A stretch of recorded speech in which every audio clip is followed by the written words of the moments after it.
I guess we're sorted now. Let me get some links out to everybody. Sending one to Hailey.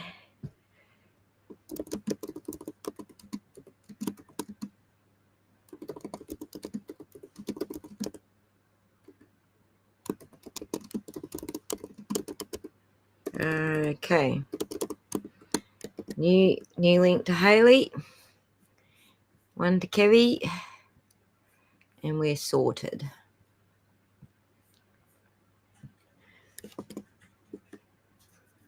There we go. Kevy, it's in Discord for you.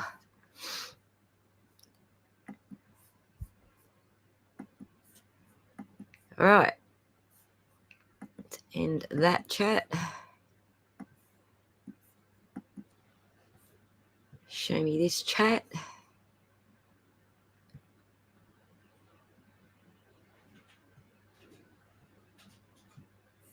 Are we all good now? We have 7 viewers waiting.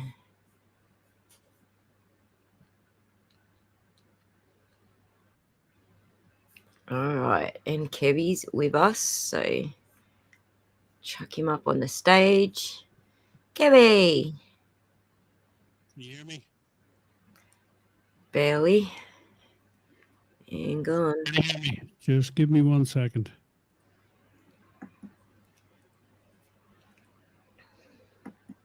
If in doubt, try again. Exactly. Can you hear me now? Can you hear me now? Barely. Let me just check some second. audio settings here. Well, let me just check your audio. Give me a testing again. Well, 1, 2, 3, 4, 5, 6, 7, 8, 9, 10. All right, chat can hear you. We're done. What did you want to talk about now that we went the freaking long way about everything? I was just screaming at you because I put a comment under the post for the verdict forms that the top one was the amended one by the defence that they submitted that was rejected, and the second one was the original. And you were reading the original as if it was the amended, and I was trying to stop you. This is where I missed the restream, being able to talk to you and you being able to see what I'm saying to you in real time.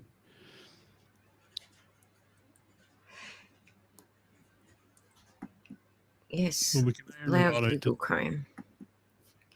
Yes. Sorry, I'm just getting the screen up, but I got to go through fucking... What? Changes may not be saved. Leave this site. No. Fuck, you have to share the screen. Apparently, I haven't allowed Restream access to everything yet because I've not actually... Because this is my new computer build, obviously. But anyway, share your screen and I'll put it up. That's what we were talking about on the last stream for those who have just joined us. We were talking about the suggested amended form by the defence, which Bev decided to deny. But yeah, chuck it up on your screen. Give me 1 minute because I'm not set up for it. I wasn't expecting you to do that. It'll take me a minute to organize it. I can't share my screen without ending the stream because I haven't given permission to restream before to do this. I'll have to do it afterwards. Actually, I can come back. You stay there. Don't go anywhere, and I'll come back on the invite link. God. Heaps of fun, guys. Share it.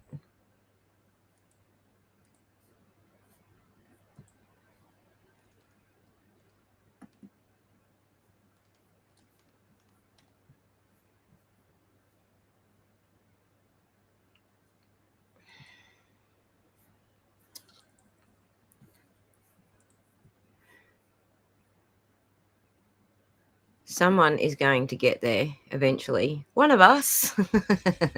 That's right. I'm trying to organize this thing for you that you asked me to organize. Yep, I'll be back in a second then. You do that. Okay.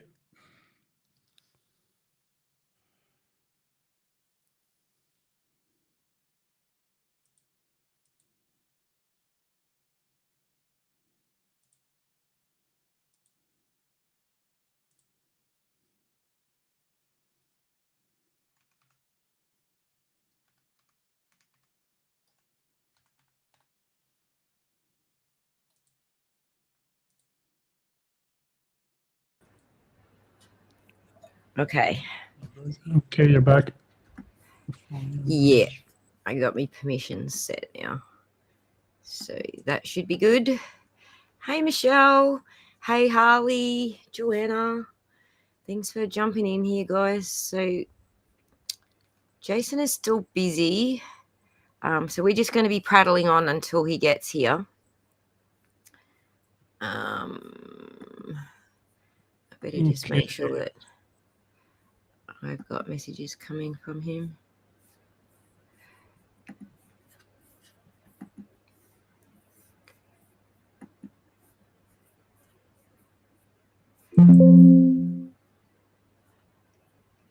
Wow, you're making really loud blonking noises. Someone is.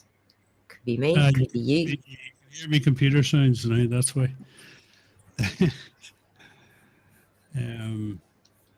Oops, not that one. Not that one. This one. It's all right. I think I've got it now. It's up on the screen. Where is it? It is. All right, let's chuck us off to the side so that we can see it. But yeah, they have actually, I like this form better because I can actually understand what's going on in this form, right? Yeah, just give me a second. This form is saying, I've got it on the screen now. It's good, Kerry. I did my permissions, so. So they've got, you don't need me, right? Yeah. Manslaughter while operating a motor vehicle. 1, not guilty. 2, guilty. Check one or both of the following. 1 or both. Manslaughter while operating a motor vehicle under the influence of alcohol and or manslaughter while operating a motor vehicle under the influence of alcohol with a blood alcohol of 0.08 or greater. Involuntary manslaughter, lesser included offence, not guilty and guilty. Motor vehicle, homicide, felony. See, this just makes so much more sense to me. It's such a better form. It's far easier to understand. There's no confusion. It's got not guilty for each of the counts or each of the charges.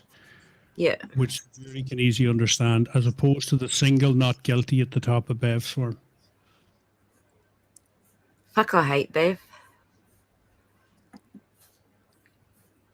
She's a fucking horrible person, don't you reckon? Yeah, I was watching multiple streams there today, and I was watching Melanie Little, and I forget the name of the lawyer that she was talking with and discussed the form with, but she made the point that Massachusetts is the only state in the United States that doesn't allow partial verdicts. And this is why Bev has made up the form the way that she's made it up. But that's not true, because I'm looking at the research that I just did. Massachusetts does allow partial verdicts. In fact, they've got specific rules for allowing partial verdicts. Yeah, like even when they were discussing the form being submitted, that was the basis for submitting the form and the change, and the case law that was submitted by Yannetti this morning. Right, he cited the case law saying you do have to allow a partial verdict. Well, it's not that you do have to. It's that she could accept it and she could allow it, but I think it's judicial discretion. Yeah, which is what I was going through. That's what I was reading through before we ended the stream and came over here, was the research that I was doing on that. Massachusetts does allow for partial verdict. In fact, it's actually got case law for partial verdicts. Let me just go back over my notes so I can remember what it was that I actually said. I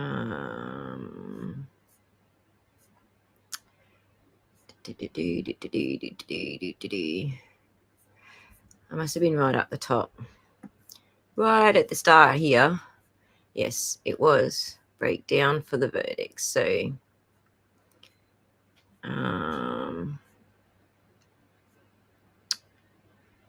right. Due process violation. That was that case law. Compromised verdict risk. The legal precedents against this move, Commonwealth versus Woodward, that's against actually adding that, but what the signals. Yeah, and then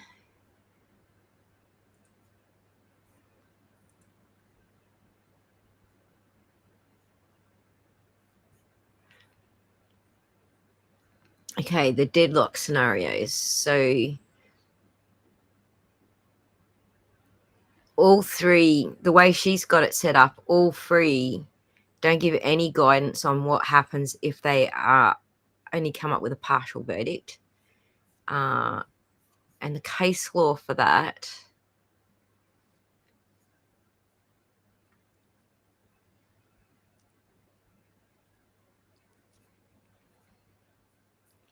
I'll see if I can find a video clip of Melanie discussing that earlier. Yeah, she was talking about it with that Massachusetts attorney. I did see it. That's beg your pardon? Something like that.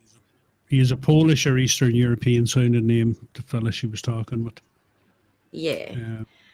I was listening to that stream, but I'm actually finding case law that says differently, and some of the case law that I found is actually quoted by Yannetti in his document. That's why I'm saying I don't think that's entirely true. I think he's oversimplifying it.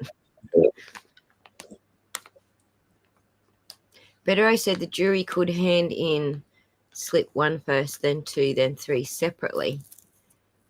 Yeah. Right.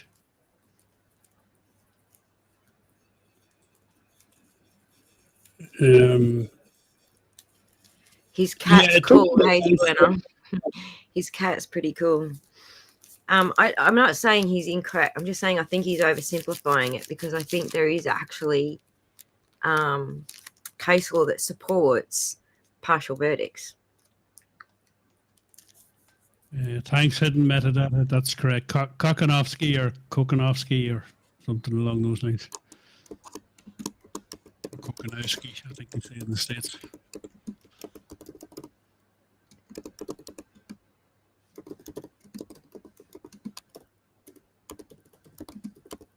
Saying Kokonowski probably get you demonetized, Tina. I'm just looking this up for you, just so I can get a little bit more detailed on the answer there.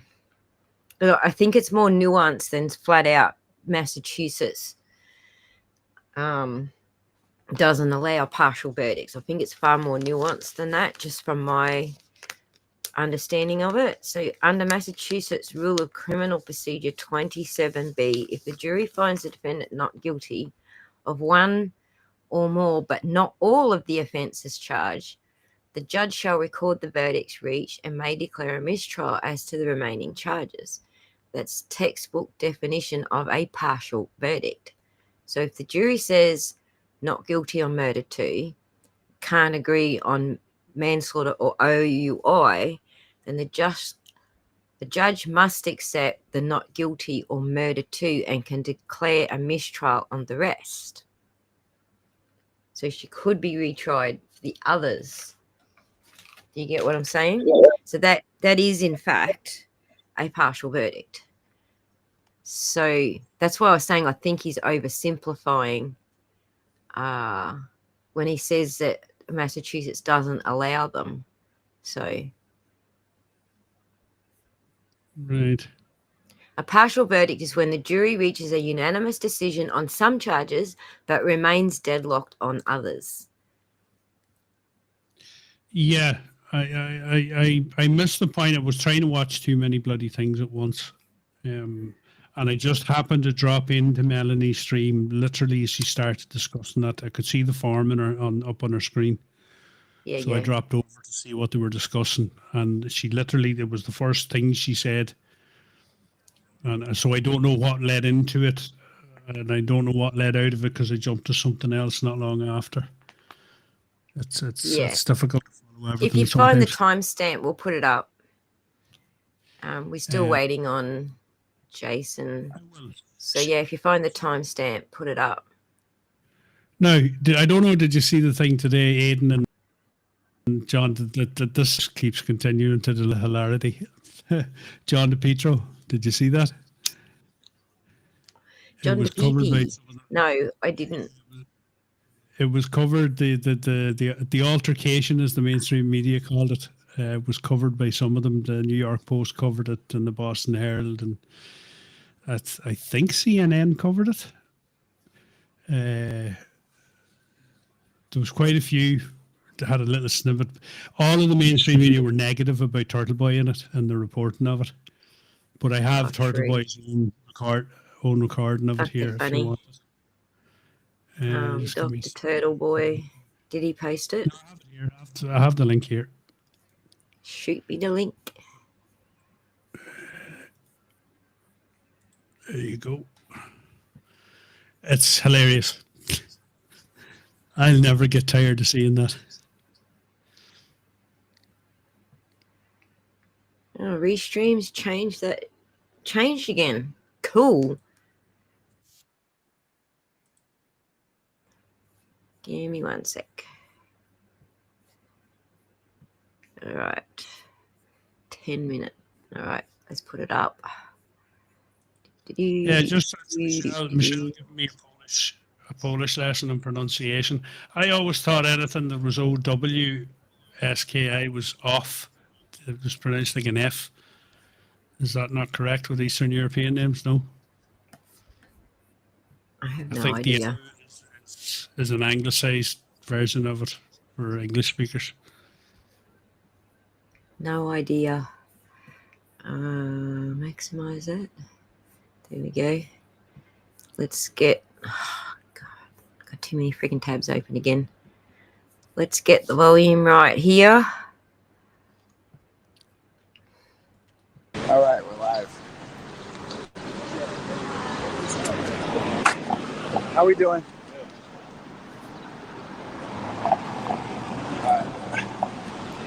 Good morning, people. Good morning. How's everybody doing?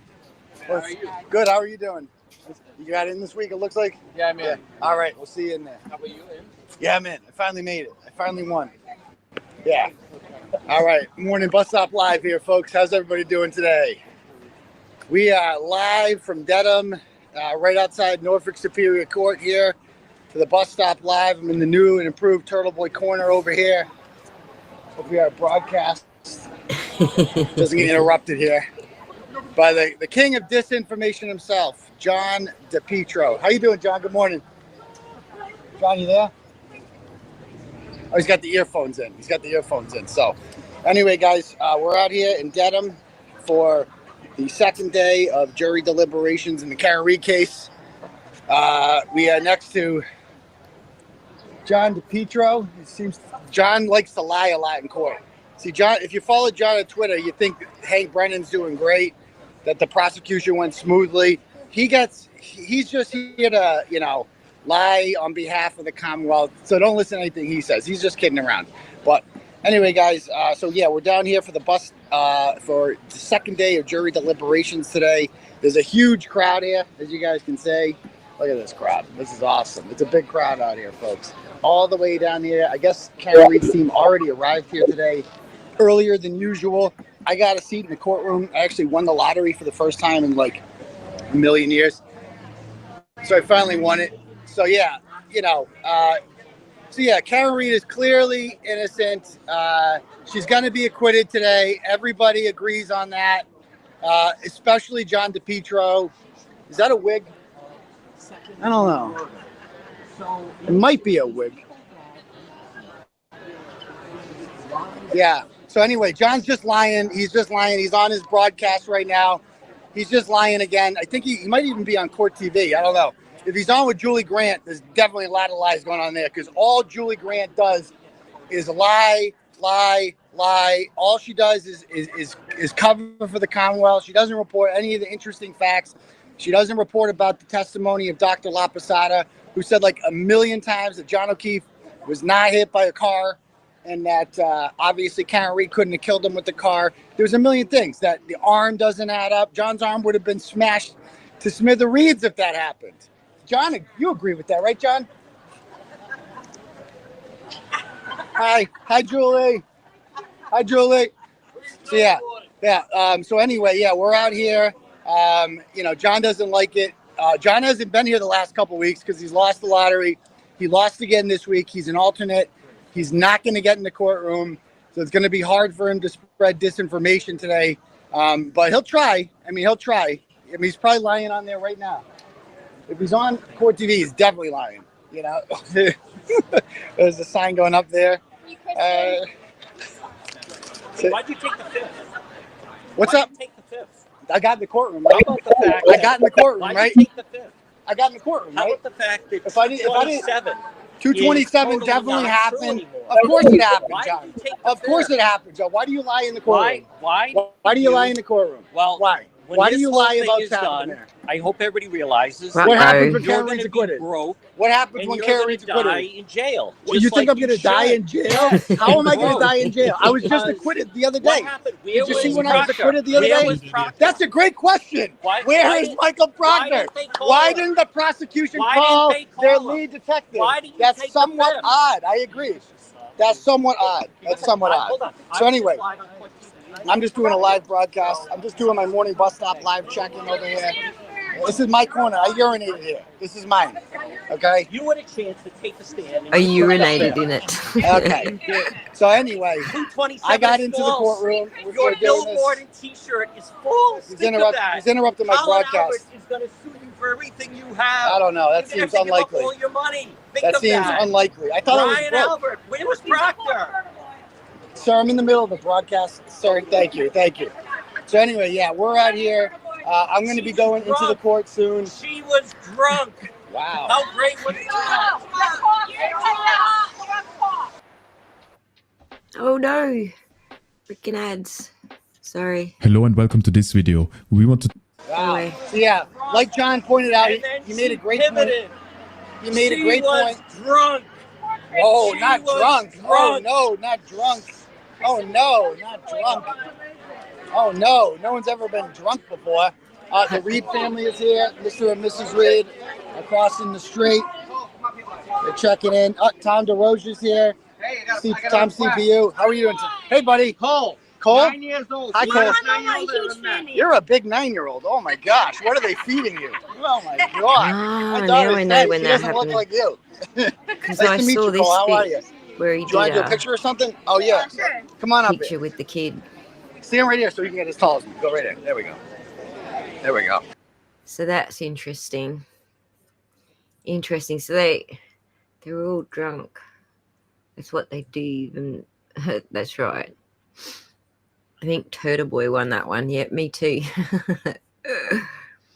So I didn't know that the New York Post had something about it. So let me see what I Yeah, can find. it was up. Just give me 1 second. I think I have it here. It was at the top of my feed there earlier. I don't think I moved from it.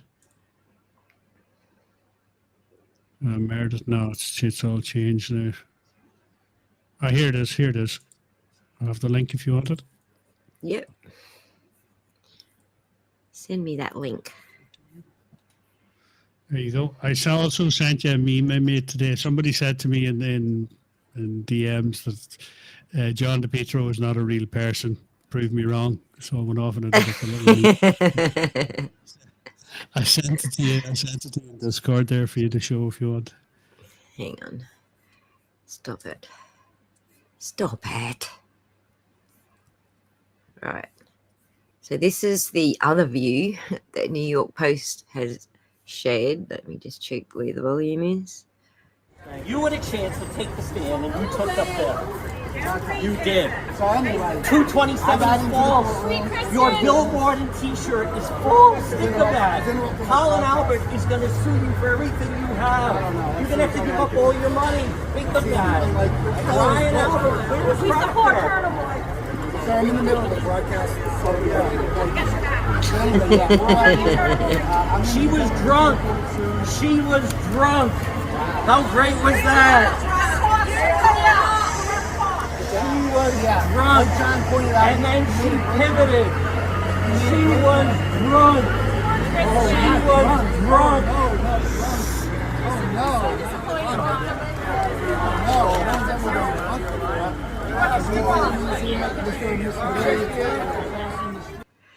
There you go. DePietro is an idiot. Controversial blogger gets into an altercation outside the courthouse. It doesn't look like he was in an altercation. Looks like he was just streaming and fucking dickhead was screaming at him from their perspective. To be fair, he was trolling DePietro. It's been an ongoing. Been one of my favorite ongoing threads through this whole trial. Right, we played the last one. Like the post doesn't know that he was trolling. From what the post just showed us, it doesn't look like he was trolling. It actually looks like DePietro's just yelling at him. So, but yeah, that's pretty funny. That's pretty standard for the mainstream media to do stupid shit like that, right? Joanna, run, Forrest, run. Very good. All right. There was something else. Still working on his video. The video is important. Like, I know we're holding everyone up here waiting for him to come and join the stream, but the video is actually important that he's doing because this is part of the breaking news, and I need him to break the news on his own time and his own X account because it's his news before he comes over to us and breaks it to us. So like, we don't have a huge audience here right now, so it's not really that big a deal. But hold on a second.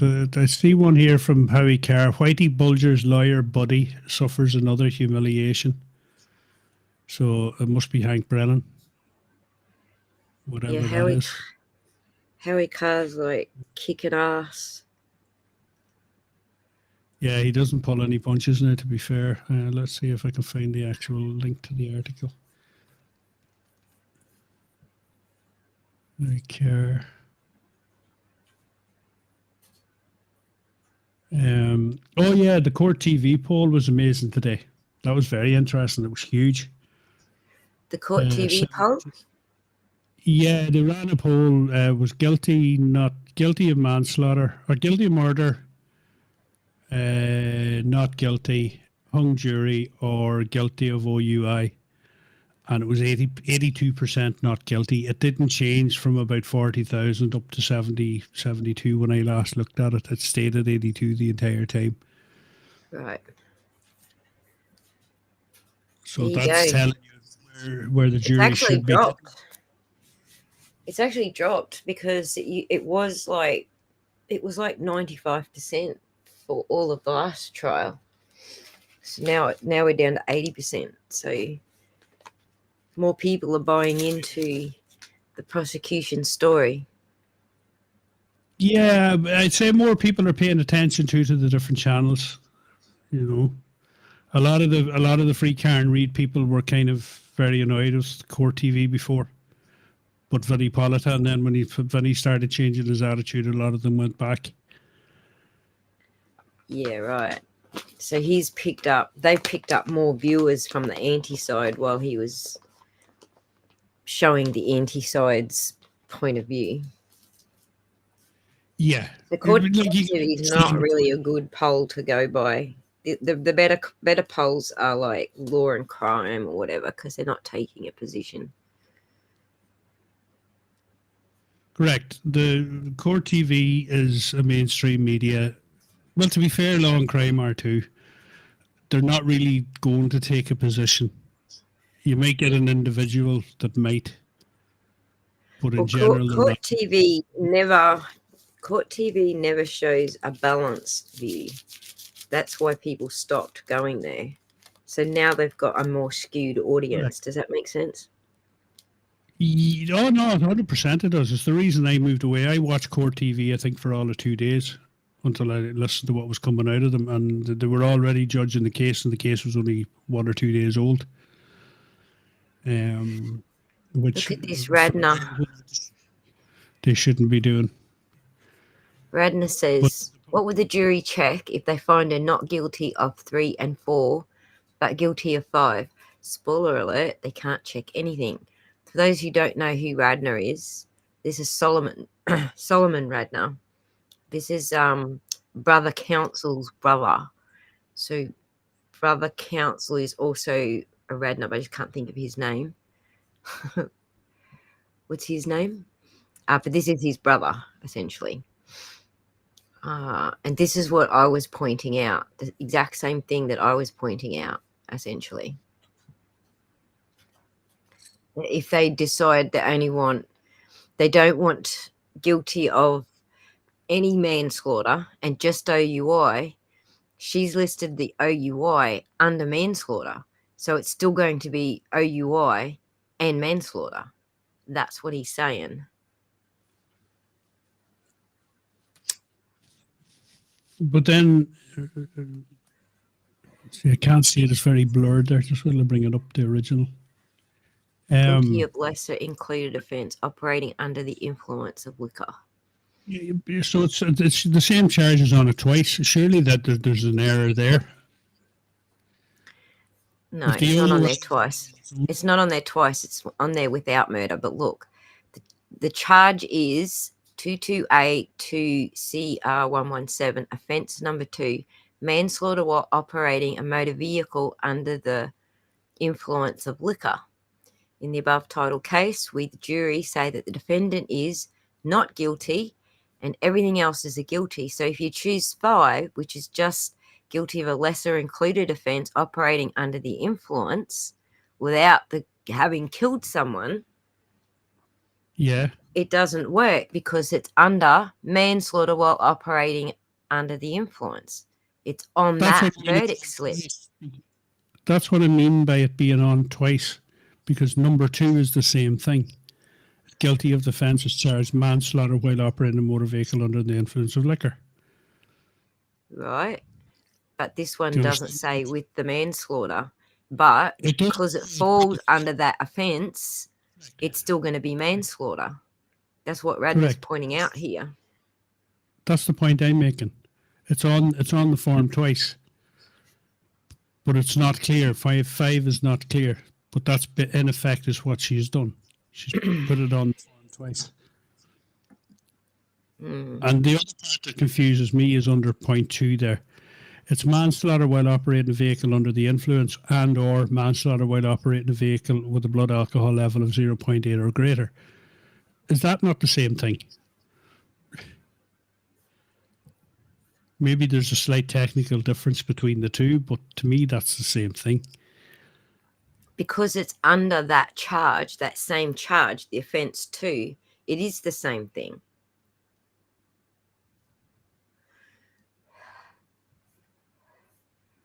Yeah, and this is where it gets highly confusing for the jury. In effect, you have 3, as far as I can see it. The same thing is in there 3 times. That's kind of suggestive to the jury. Yes. Let me just do a quick little bit of research. Under charge 2,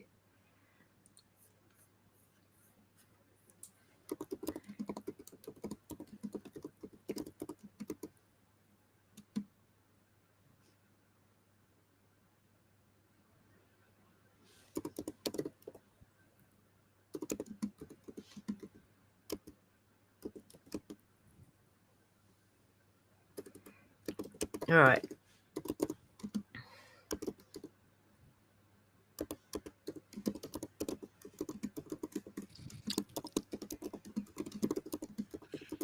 Good on you, Ducky. I have no idea what's happening here, but I'm here for it. The right attitude.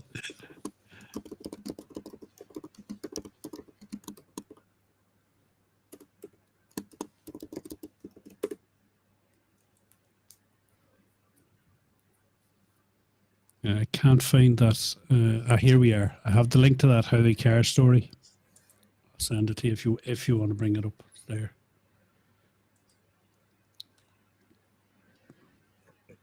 See, choice number 5 is part of the charge, which is manslaughter while operating a motor vehicle. It's exactly what I was saying, and exactly what Radna's pointing out. It implies the causation of death, even if the jury has acquitted her of the causation of death. It prevents the jury from saying drunk but innocent.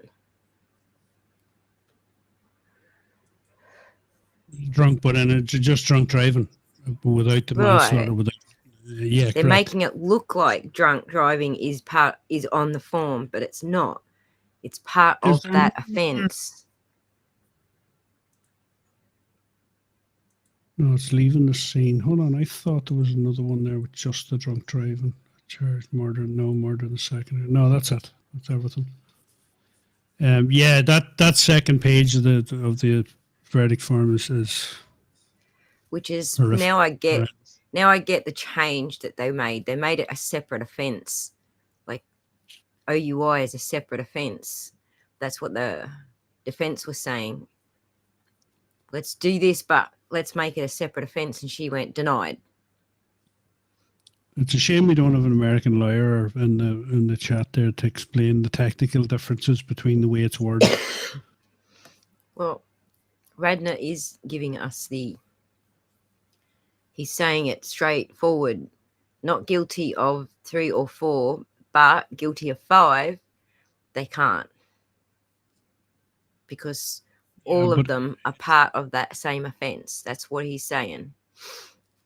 Yeah, but I want to know also the two separate, the difference between the two charges under number 2. Because to me, they're the same thing. The 2 charges under number 2, no, this is the trick. This is what Radna's pointing out. This is the trick. Number 2 is manslaughter while operating a vehicle with that. And this one is saying, let's trick the jury into voting number 2, but removing the manslaughter part. It is the same thing as you're saying, but it's a trick. You're missing me point. You're missing me point. Please listen.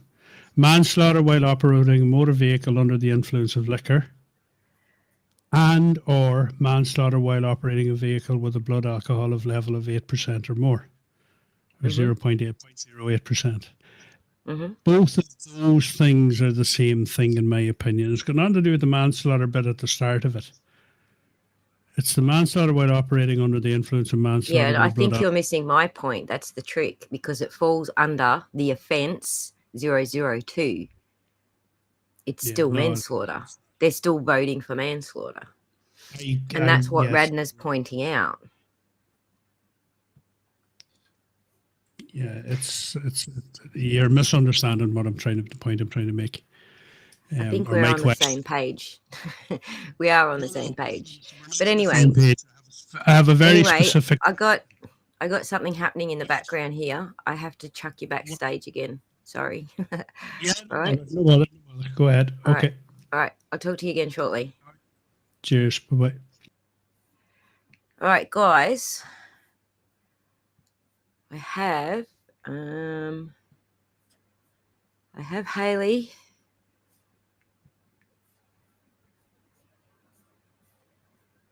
I had Hailey, and now I don't. Hang about. All right, let's go and have a listen to, just out of curiosity, Melanie's stream. Let me find it for you. Because there was some interesting things that her guy said just while we're waiting for what's his name to come back, Jason to come back. Let's go back and have a look at Melanie's stream.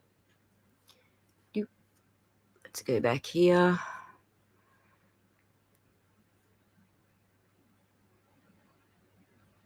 I can't remember what day it was now. It was after closing or something, wasn't it? There were some really interesting conversations that they had afterwards, and it included a whole bunch of people. Like, I thought it was bloody awesome. But closing, judge,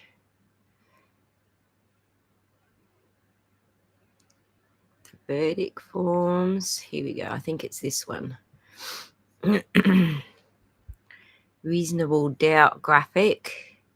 Jess Machado, Mark Betterow joins, and Ali and Bob Motter, and Tom Kokanowski.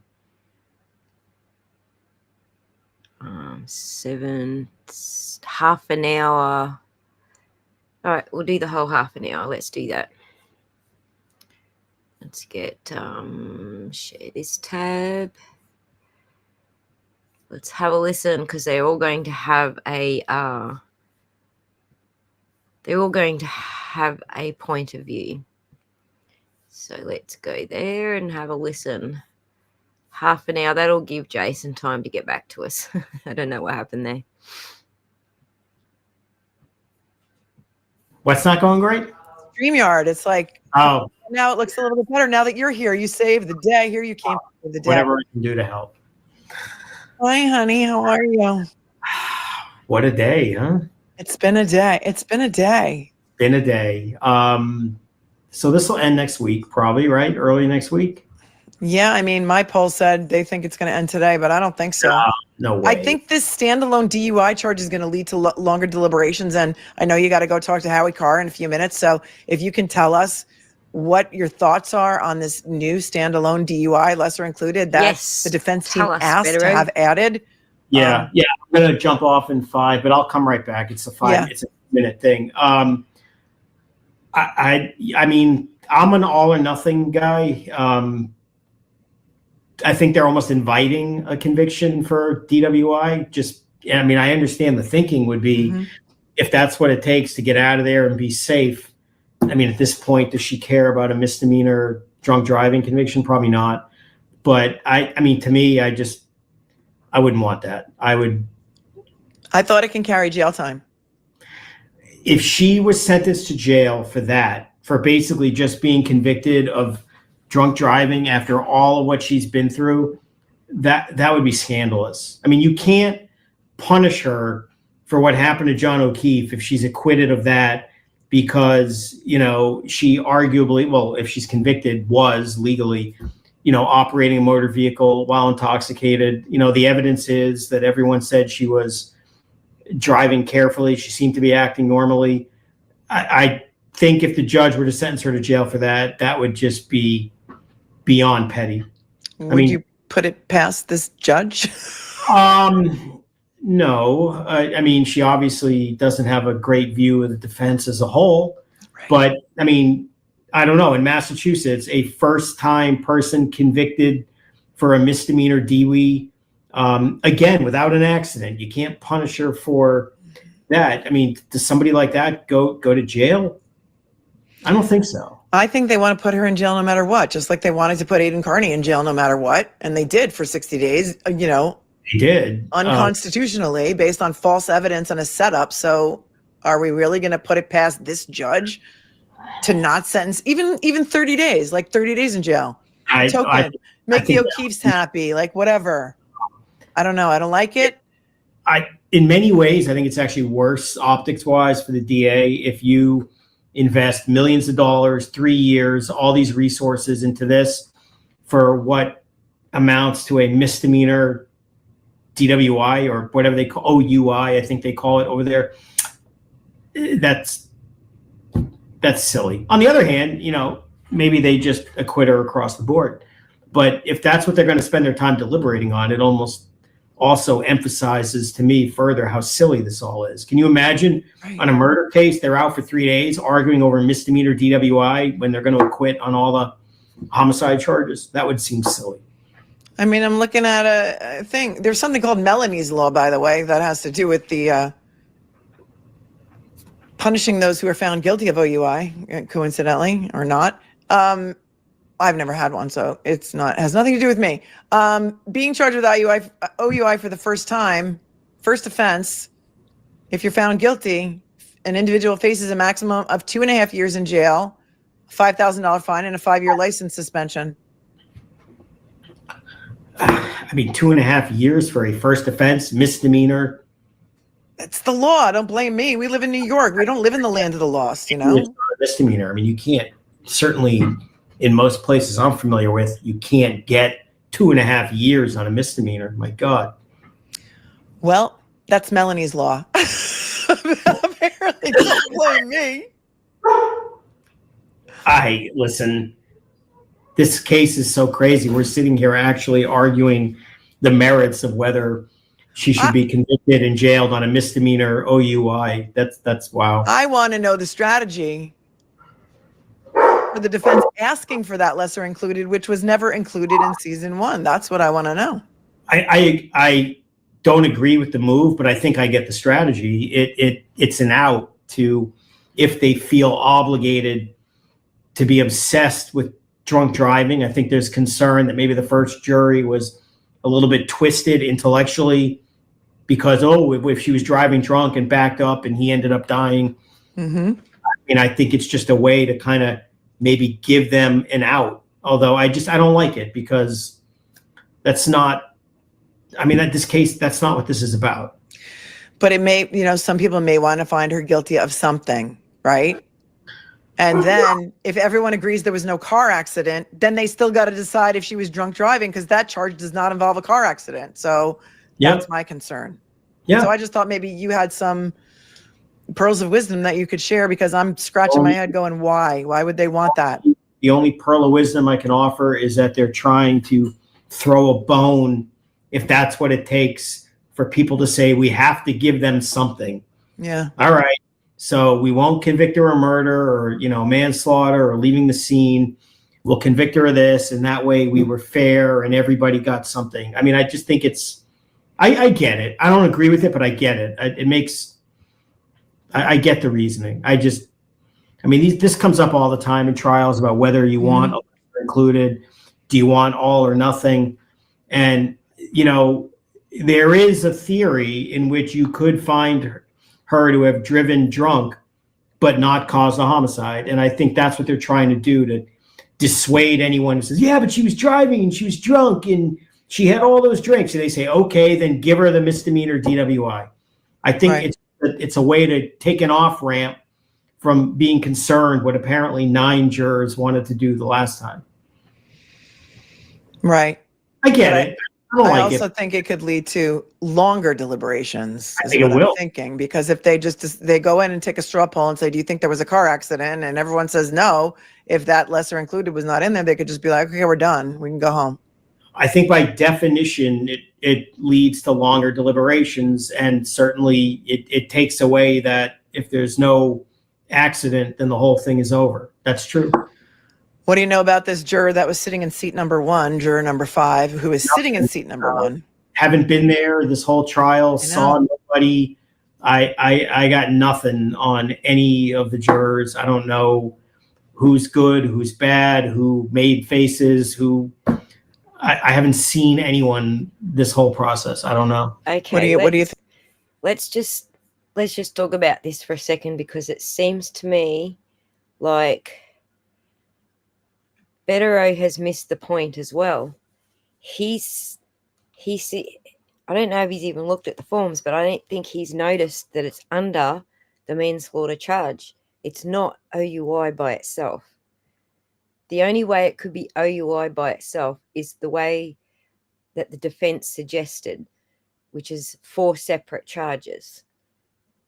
That's the only way that it could have been a clear jury doesn't think she killed anyone, but she was drink driving. So Bettero's missed the point as well, but we'll listen, see if anyone picks it up, because I know Defense Diaries and Kurt from Uncivil Law, I know a lot of people end up joining this stream, so we'll just see if anyone picks it up. But at this stage, I'm not seeing anyone pick it up. Obviously, Bettero thinks it's a separate charge, and he's not realizing that it's falling under the same charge of 002, or the second charge. It's still falling under manslaughter. Think about the closings. That's a loaded question. Can I do that one when I come back? Yeah. Go. Let me jump off and I'll come back, because that's kind of like Okay. I got thoughts. I know. All right. All right, I'll be back. All right. See ya. I got Bob Mata. Bob, you ready? Give me a thumbs up when you're ready, and then Allie can come back when she comes back. Can you hear me, Bob? Let's take Mark out for a second. Here's Bob Mata, everyone. Bob Mata from Defense Diaries. Woo-hoo. Hey, what's up? All right, hold on, Mel. I'm trying to stream this to both audiences. This All right. I'll take you off for a second. Go do what you got to do. All right. So Bob and Allie are coming over. It's a party now. It's going to be a party now. But he's Defense Diaries. Thank you. Let's through that. Yeah, I've never done it where. All right, hold on. Add my ending songs going. So yeah, I had never done it. We made it. After, yeah. Look at it. Three Musketeers. We did it. Lose Mark? We did it. Mark had to go on Howie Carr, but he's going to come right back when he's done. Okay. Because we were in the middle of. Mel. Yeah. How about that closing by Alan? Fire. All right. Let me just address this. Badazza. I went back over the charging conference and listened very carefully. The defense didn't ask for it. The prosecution didn't want it either. It was Bev that did it, which is what you're saying. The prosecution didn't want it either. The prosecution wanted an all or nothing as well. So interesting, right? I just want to see how many lawyers pick up what we're just putting down here. So let me just pop on the screen for 1 second. Let me pop this on the screen. Oh, you bitch. You've already forgotten me. Hang on. For Pete's sake. Let me just pop this on the screen. Just so I can show you what the defense asked for, which is more clear. Let me replace that with that. Look, the defense has made it 1, 2, 3, and on the other page 4 separate charges. So 1, 2, and 3 are the charges that the Commonwealth wanted. And if Bev wants to add this extra charge, then it should be by itself. It should be a completely different one by itself, so that it's not falling under the manslaughter charge. So when you look at this, it's down here. Whoops.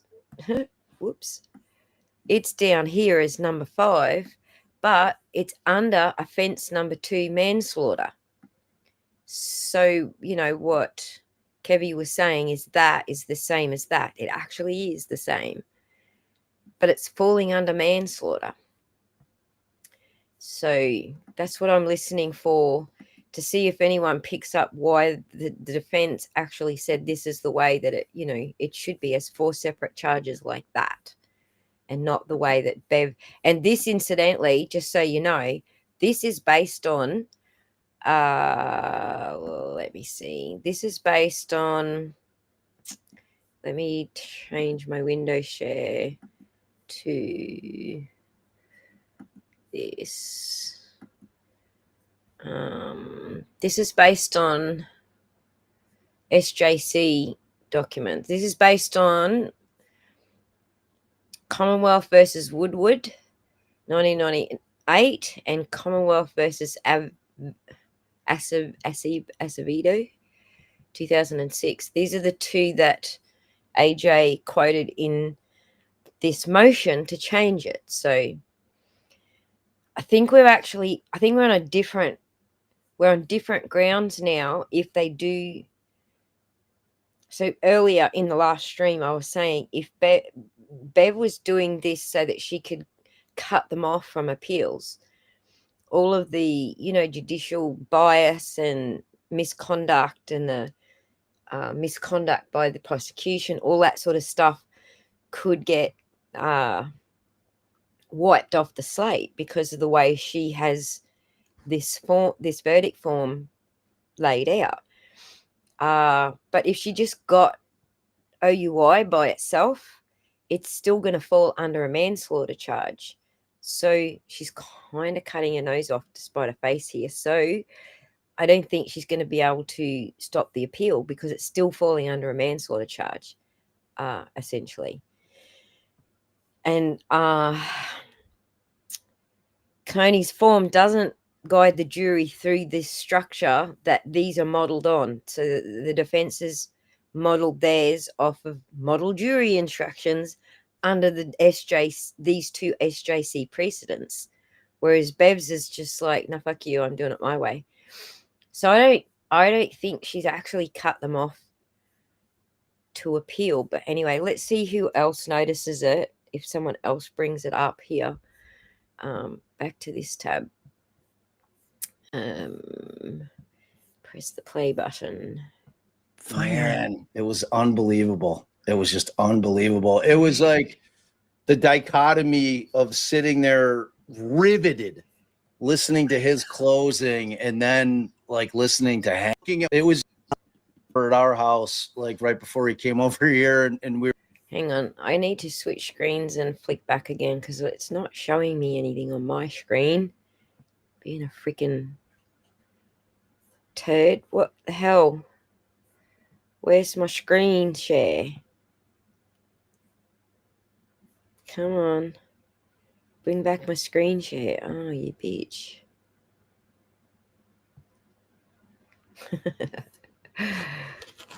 You guys can probably see it, but I can't. So we'll just continue on. I'll watch it over here, but We were talking like that low key thing that he did with the diffuser and talking about the pictures that Hank loves so much about the illuminated taillight and how you can see the white, and then reminding the jury that if the diffuser is broken, as Hank is suggesting, there is no illumination. It's dark. Nothing is lit. There's no white. There's no red. There's no nothing. That's Be in Trouble. Be in Trouble's in your chat. I know.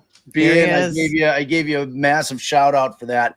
I did not know that until I watched Be in Trouble's video. Yeah, that was the most shocking part of his videos. I mean, there was a lot, but that was like a village to get an acquittal in this country. It does. It takes a village, and that's what I love so much. Is that I find that, especially like for us, like there's no competition. It's like we're all on the side of justice here.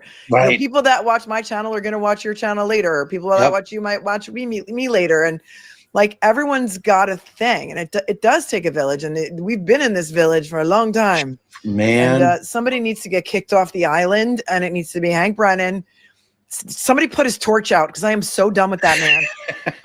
Be in Trouble has been doing the Lord's work. For those of you who don't know, man, follow him on YouTube. He has been spending his own money, contribute to him. He went out and bought Lexus taillights to prove a lot of these theories. And what I loved so much about his clothing. I mean, he's also dressed very well, but his closing is that he mentioned so many things that I heard so many other creators and Twitter people, and he pulled from everywhere. And if you think that defense teams are not watching socials, I mean, both sides are watching socials. And how did you like Hank Brennan swiping Alan Jackson's line from season 1? Oh, I called Look the other way. I called that too. I was like, wow. I'm like, he's really pimping Alan's shit right there. I was like, I couldn't believe he did it. Dude, you can't even write your own script? Can't even write your own stuff. That was such a ripoff. You're not even an original, It's like, And the thing about Hank's closing is that at no point in the entire 75 minutes did he ever address the evidence. Nope. It was just a long narrative. It was a narrative filled with some. Let me just Hidden, I can see your comments. I just hadn't highlighted one yet because I'm I'm having issues with Restream as well. I literally can't see what you're seeing on the screen, so I need to actually go to the other screen where I'm playing it from to see it, which means I'm not seeing the chat. So I apologize if I'm missing comments. But yeah, I'm pretty sure Position in terms of the way we can skip this banter. She could have been angry. All like that all can exist. I need to have answered in order for me to find Karen Reed guilty of anything. Right. And I mean, you put it to them like that. What are they going to bring up that the prosecuting attorney couldn't bring up because he just didn't have the evidence to rebut it? He never explained how the taillight was broken. Never explained the injuries to the arm. Never. Didn't talk about totally jumped ship on his entire rebuttal case. What does that tell you? Oh man, that was misleading. Yes, Colors he doesn't have to tell us that. how the accident happened. That's a true statement, but you got. Let me just explain to you again, because you must have come in after I explained it. Most states actually do have partial verdicts. A partial verdict is where they say we acquit on count 1, we acquit on count 3, but we're hung on count 2. Most states do have that. It's part of double jeopardy. So they can turn in 1 and 3 and hang on 2. They actually can deliver partial verdicts according to Massachusetts law. So I know that people have been simplifying it to that they can't, but it's way more nuanced than that. So we just covered that just before I hit the play button on this video. So if you want to just rewind, we did actually go through that and which Massachusetts law says you can. So Got to tell us it's effing possible. I'm trying to remember my language on here. All right, we'll just put a disclaimer up there. And the tops are coming off. I mean, no, the tops are not coming off. Hold but, your ears. The words might come out. Yeah, we're not the Whip 'em foul Out Wednesday, language like counterpart to Mel's channel. So like we're gonna try not to though. We're gonna try to spare our little cupcakes here. Fine. It's gonna be easier for me than Allie. Allie's got a real potty mouth. Me, Well, I like Mel. I'm sure you have told all your viewers, as we did ours, what a huge deal it is to just abandon your rebuttal case as a prosecution.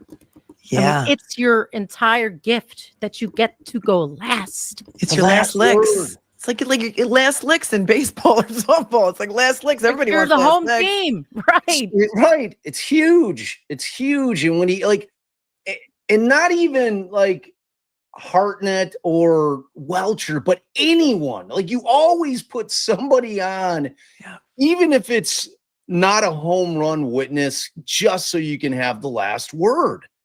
And it's like when he didn't do, I was stunned. Like the sound stunk on that portion of because none of them were using the mics, and that room is not mic'd up properly. So I was having a real hard time. I didn't even hear the defense rest. Like Alex, like defense rested. They didn't rest. No, no, they didn't. He said, I will rest, but not until you rule on this PowerPoint. And so the media ran out of there and they all were reporting that he rested. He did not rest. I stuck around. We rewound it 10 times. They were all wrong. So he did not rest until the next day. Oh, so, good. Well, I didn't even hear that. So, and I know that when Alan came back and I don't know if it was this morning. Karen just showed up back to court. They're telling me. What? Karen just rushed into the courthouse is what they said. What? Somebody I have long crime up over here. They're not saying anything.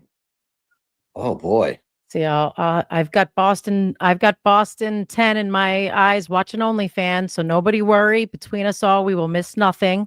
Yeah, we've got it. What? So I don't think Court TV has to say. for How long have they themselves. been out? 40 minutes? What time? They haven't even been out an hour. A minute, an hour and 15. Hour and 15. Hour and 15 So, is what, yeah. Babe, are It- you looking at our chat on your while in the comments, or because I no, think I'm honey, only seeing Melanie. if you're looking at, you see that weird little Yeah. They're going to get all sidetracked here. Let me just say to Lightning Leaf, no, the defense can't. The judge can, which is basically what Bad Dazza says to you, but the defense has put it on the record now by filing this motion to change the form to the suggested format, which is based on SJC model formats. That's now on the record. So the judge's attempt to thwart their pathways to appeals is now a fail because this is now on the record. So it may seem pointless to you that they actually did submit this form as a suggestion and she denied it, but it's actually her cutting her nose off to spite her face. It's now on the record. It's now appealable. So just to clear up why they're doing it that way, like they can't change the forms. She can.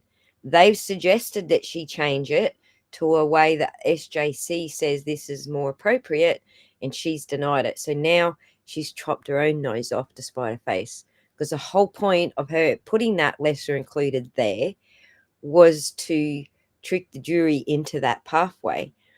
If the defense had not submitted this motion and put it on the record that this is what they want for the jury instructions, she might have actually got away with thwarting their attempts at appeal. But now she's cut her nose off to spite her face, essentially. So just thought I'd answer that question for you. Let me pull this up. Hold on one second. Oh, yes. ours. She's going back into the courthouse. Wait, is that her? Karen Reed. Whoa, the lawyer. What is going on? Not up to Karen Reed to prove she's in it. I'm still What? looking. I'm still seeing OnlyFan. I don't know. Do you think maybe they're showing like old footage of her going into the courthouse, or people saying on Twitter I don't she's know. rushing into the courthouse? Like, I don't want to put. Well, we decide. I to go mean, through, so it's if but- they come back this quick. possible. So wait, Right. they said Mike is live streaming out there, Young Jerks. So I don't know. Don't Young you have Jerks his is outside. text direct- Wow. See? Something's going on with lawyers are heading back to court. Wow. All right, we're watching. We're here for it. Wow. Going to Be afraid. Learned earlier from Matt Johnson, who has been there covering it, is that the judge said the jury can go to 5 or 5:30, and it's not yet that late to deliberate. So I also don't expect that it's over going Well, the home fan's today. up. It could be, but I don't know that it is yet. Yeah, it could be. They're tired. there is, and the lawyer. You guys don't. There's no way the jury's like, yeah, you know, we're just gonna come back Monday. Like we're good. Heated. Oh. How do Right. they know to be heated? that whole concept. Well, of not she being able to said do she a said I straw. don't recommend that you do. She didn't say you can't, right? Oh, good though. That's I the didn't first hear thing it. that I would do. I'd be like, all right, look, let's go around the table. 100%. Anybody think he was hit by a car? If everyone Right. says no, we all go home. You got to see where you're starting from. Like, how do you not do a straw poll? You have to. Everybody walks into that room Right. with an idea of where they're at. Yes, Jason's still coming on. He's got the link. He had to go on. He had other, before I actually asked him, he had other commitments. So we're just waiting for him to wrap up his other commitments. But he is still coming on. And there is some news coming out of Dedham that he filmed today. So he'll get here eventually. Sorry. I'm just going to keep like finding where they're talking about the In verdict this speech. case, you know, so it's like motivation behind what you're doing without knowing what the other jurors are thinking. What are you just like talking about three there, and then you start the debate? You know, then you try to work them. Pull up now, Mel. Is that This is law and crime. A lot of people are saying they're sending the jury home for the day, but I don't know if that. Wow. So it's not like it's a no jail time thing. Yeah, I don't know why they did. They asked Just straight up. standalone, straight up Right. OUI for a Hang on, something. this- Maybe they'll just throw it out. To me, it's like, okay, if they want to convict her of something, maybe they'll just throw it out there and just say, okay, somebody thinks she was drunk and so therefore she should be responsible for something. But I just looked it up, and first offense OUI, there's something called Melanie's Law, coincidentally or not, and it's up to 2.5 years in jail. Wow. So it's not like it's a no jail time thing. Yeah, I don't know why they did that. So wait, what was like? I missed that part. Standalone, just So it's the defense asked yesterday It's not for a lesser standalone, included OUI charge. Just straight up. Standalone, straight up Right. OUI. And when they read the jury instructions, we stopped and we went over it. And we went over it yesterday like 3 times. I'm like, no way. Why would they do that? I had a hard time believing it. So I kept rewinding. And so there is now a way under count number 2 that the least included charge, I guess, is just OUI. Wow. No, it's not. And Yeah, I mean, so- typically I would agree with your initial assessment that like you're like, okay, if they need to hang their hat on something, like that's the one. Baby. I'm that's sure the they one. did But that with Karen's. so you're input. telling me in Massachusetts on a straight First- up OUI that there's a max of 2.5 years? That's what Yeah. I was going to say. It's a first offense. Yes. It's Is Judge it Bev. It's Judge Kim Jong Kanoni presiding. Do you think that she's not going to sentence Karen Reed to something? Aiden Carney sat in jail for 60 days for what? Wait, is it For a what? felony? Or is it Well, a I don't know if misdemeanor? if they're I don't know how using she charged it. right, because if she's double the legal limit, which Right. they said she was triple, it could be felony, but it doesn't sound like that was what they read off, though, right? Mhm. That Well, because they in read off. Illinois they call that an aggravated DUI. We Right. don't use OUI. We use Right. driving so- under the influence versus but operating under the influence. but and that's aggravated if there's an injury as a result of the accident and or you're 2 times over the legal limit, then they can kick it up to, or say for instance you were driving on a suspended or you didn't have a valid license. Those are all things that they'll turn it into aggravated, which moves it from a misdemeanor into a felony. I mean, here in Illinois, I don't know what it is in Massachusetts, but if it's a misdemeanor, you can't do over a year. So I don't. Any jail time for her is not good. No, yeah, no jail. You know what I time. mean? I mean, Yeah. I would hate to see her have to serve even 1 day in jail. 100%. And like you said, I mean, the problem with that is in that type of situation, Kanoni's the one Melanie's doing law the is about sentencing. repeat offenders. Thank you. Yes, I was just going to say in Massachusetts, the first OUI, even if it's a high BAC, is still a misdemeanor. But what does it say with regard to sentencing? Yeah, what is the sentencing? Because the statute that I found said up to 2.5 years in jail and $5,000 fine. I mean, and, like, because no one automatic in Illinois goes to suspension. jail on a first DUI. They can't.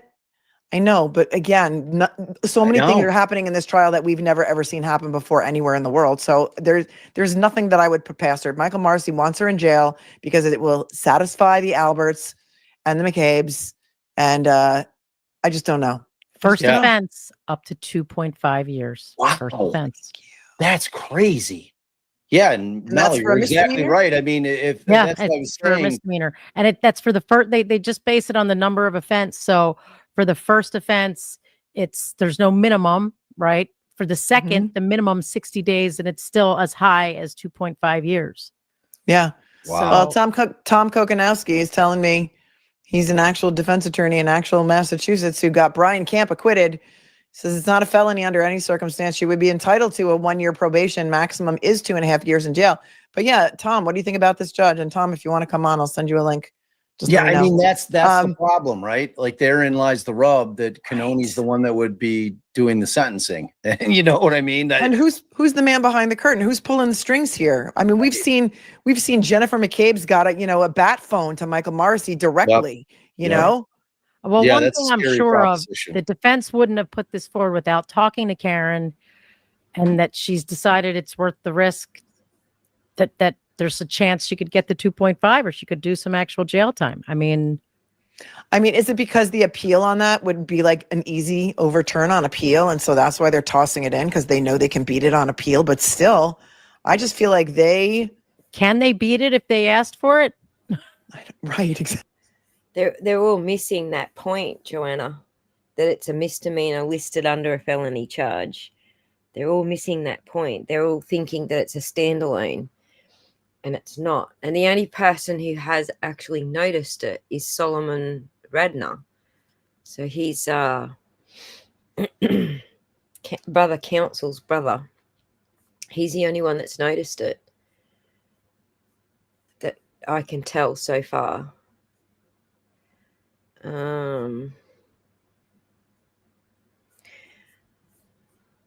Yeah, we'll continue with this because I think they might have actually done a stream on it. Yeah, I'm not sure if they waive their objection to that by asking for it. Dang, that's crazy. I'd have to think about that, but it's definitely a potential issue. But you would think the only reason, as you guys kind of both mentioned, is that they're concerned that the jurors. Mark is back. Hey, there he is. Hey, what's up? So they're going back into the courthouse, Mark. What do you think of that, buddy? Like, what is happening right now? They're going back? They That's a fast note. If that's a verdict, then that is stunning, and what a repudiation. It can't be a verdict. Some people are saying maybe they're going home already. It was. I said the only reason they'd go home is if they're fighting. Or the judge wants to beat traffic to the Cape. Friday summer traffic to the Cape is from the South Friday. We were streaming a trial recently. Down straw poll. Maybe there's some kind of divide, and it got that deliberate thing. And I think if we look at the outside world, it's mirroring ever. You know, I mean, they're securing everything. The comments Mel's shooting up real quick is that there's a high police force out there and they're securing everything. I don't know. I mean, we all jump to conclusions, right? Yeah, that does speak to, could there be a possible verdict? Today? Wow. I mean, people need to chill, obviously. There's no verdict that chill back out, everybody. It's time to start the weekend. Time to break out some White Claws. You know, Mel and I started talking about this right before I jumped off. I assume what they're thinking is the last time, apparently 9 people thought there was some sufficient evidence of intoxicated and something could have happened as a result of that. And this way, if they find her intoxicated, but you still find there's no accident, they don't have that problem. And if you shove them to the misdemeanor, she's walking out on the real charges. I just hate it because if she gets convicted of a misdemeanor DWI at 3 years for, all these millions of dollars of expenses, it's even more pathetic. Oh, here they're back. Okay, I'm going to send you home. You're working hard. It's been a long day for us. We appreciate everything you've done today. I do have to tell you those same cautions. Please do not discuss this case with anyone. Don't do any independent research or investigation into the case. If you happen to see, hear, or read anything about the case, please disregard it and let us know. Do not talk to anyone, and that includes each other. So when you walk out the deliberation door, you have to stop talking about this case. Even when you come into the courtroom, don't mutter anything to each other, certainly not on the ride or anything like that. So it's very important that you. It's heated. And you it's got to be. Even if you get here before you're called into court on Monday, you can't discuss the case then either. And that goes for the alternates as well. So we really appreciate that. Watch your social media use and papers and. Okay. Camp was acquitted, and so Tom Kokonowski and I have been doing shows together. Welcome, Tom. I wore the hat for you. Here, I think he's going to talk about. Trinity College. We both went to Trinity College freshman year, and we didn't know each other. How funny is that? All right, let me change the banner. Okay, get back to the discussion. Whatever you guys were saying. Sorry to interrupt. Mark was going to tell a funny story. Okay. So maybe, I don't know, 12 or 13 years ago, I tried what may very well be the dumbest criminal trial ever. And it was in Manhattan, and it was actually big in the news because it was so stupid. I represented an opera singer who got into a dispute with pretty prominent medical doctor at Trader Joe's on the Upper West Side over who grabbed like pad thai or something. They had words, and basically the client ended up slapping her because she was in her face, and they charged her with assault. And it was the dumbest thing. And it was a bench trial. And there was a lot of attention just because it was Trader Joe's, Upper West Side, and a doctor and an opera singer and all of that stuff.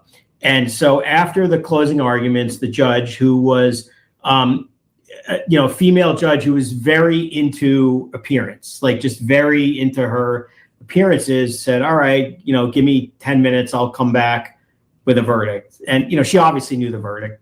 And she comes back 10 minutes later, and she went from just normal looking judge on a mundane thing. And she was just like, what do you call it? Like glow up? Or glow up.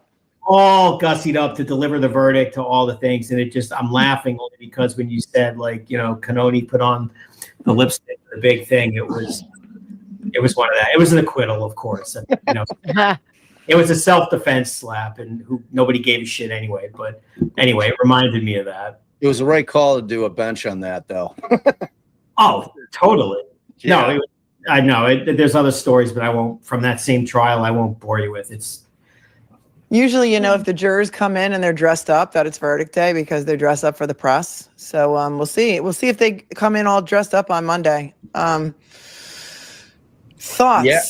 I mean, I think they're probably heated. I think they did a straw poll, and I think there was probably some heated debate taking place. And if they know they're only going till 5:30, and they're not going to be able to make any headway in terms of that amount of time, that small amount of time, I would tend to think that probably the foreperson's like, look, let's all just chill. And let's just come back Monday. We'll start fresh. And so, as much as I want to think they're heated, what do you think about the alternate possibility that they're all like, "This seems like bullshit," and they don't think they've got that much to talk about, and they just want to call it a night for that? I mean, is that also a possibility?